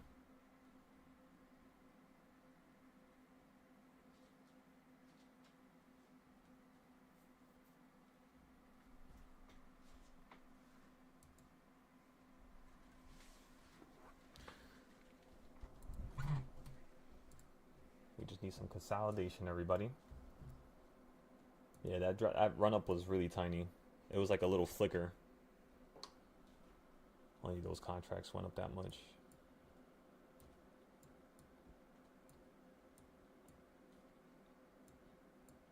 At least now we have a new high. We gotta fix these we gotta fix these zones we just created.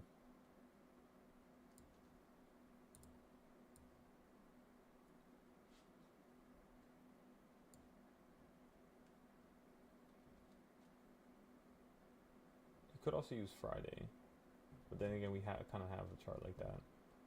That's fine. We'll just do it like this.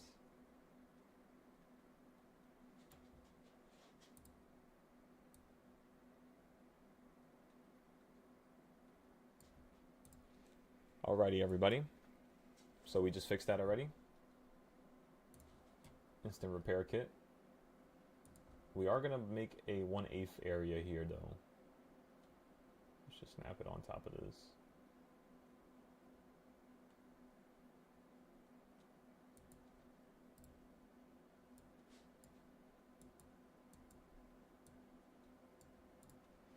Okay, perfect. Okay, so I'm looking at the 688 options. They were around $5. They ran to $37. Again, what I want to see is you fall down near a similar low. And I want to see those contracts get close to a certain price before we buy more.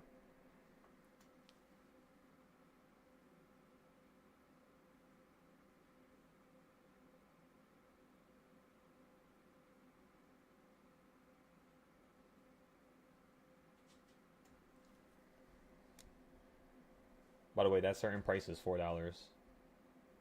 $4 to $5.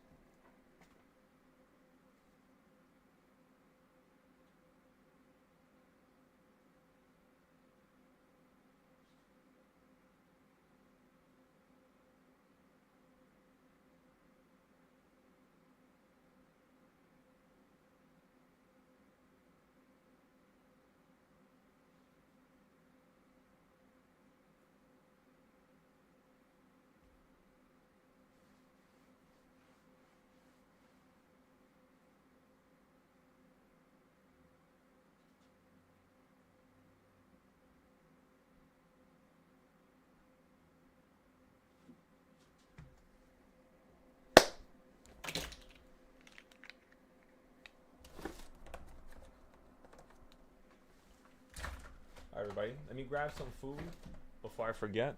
You know, it's crazy. Yesterday I didn't eat nothing all day. I ate mad late. So, gotta make sure we don't keep doing that.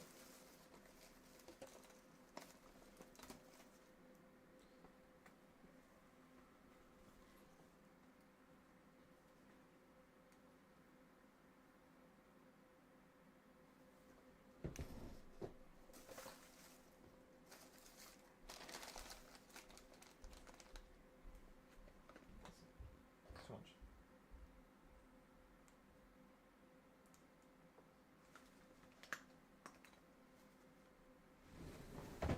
Okay, give me 1 second. Let me grab some food real quick. I'm gonna leave you guys on this chart for a second. Remember, pay attention to that first idea.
Thank you.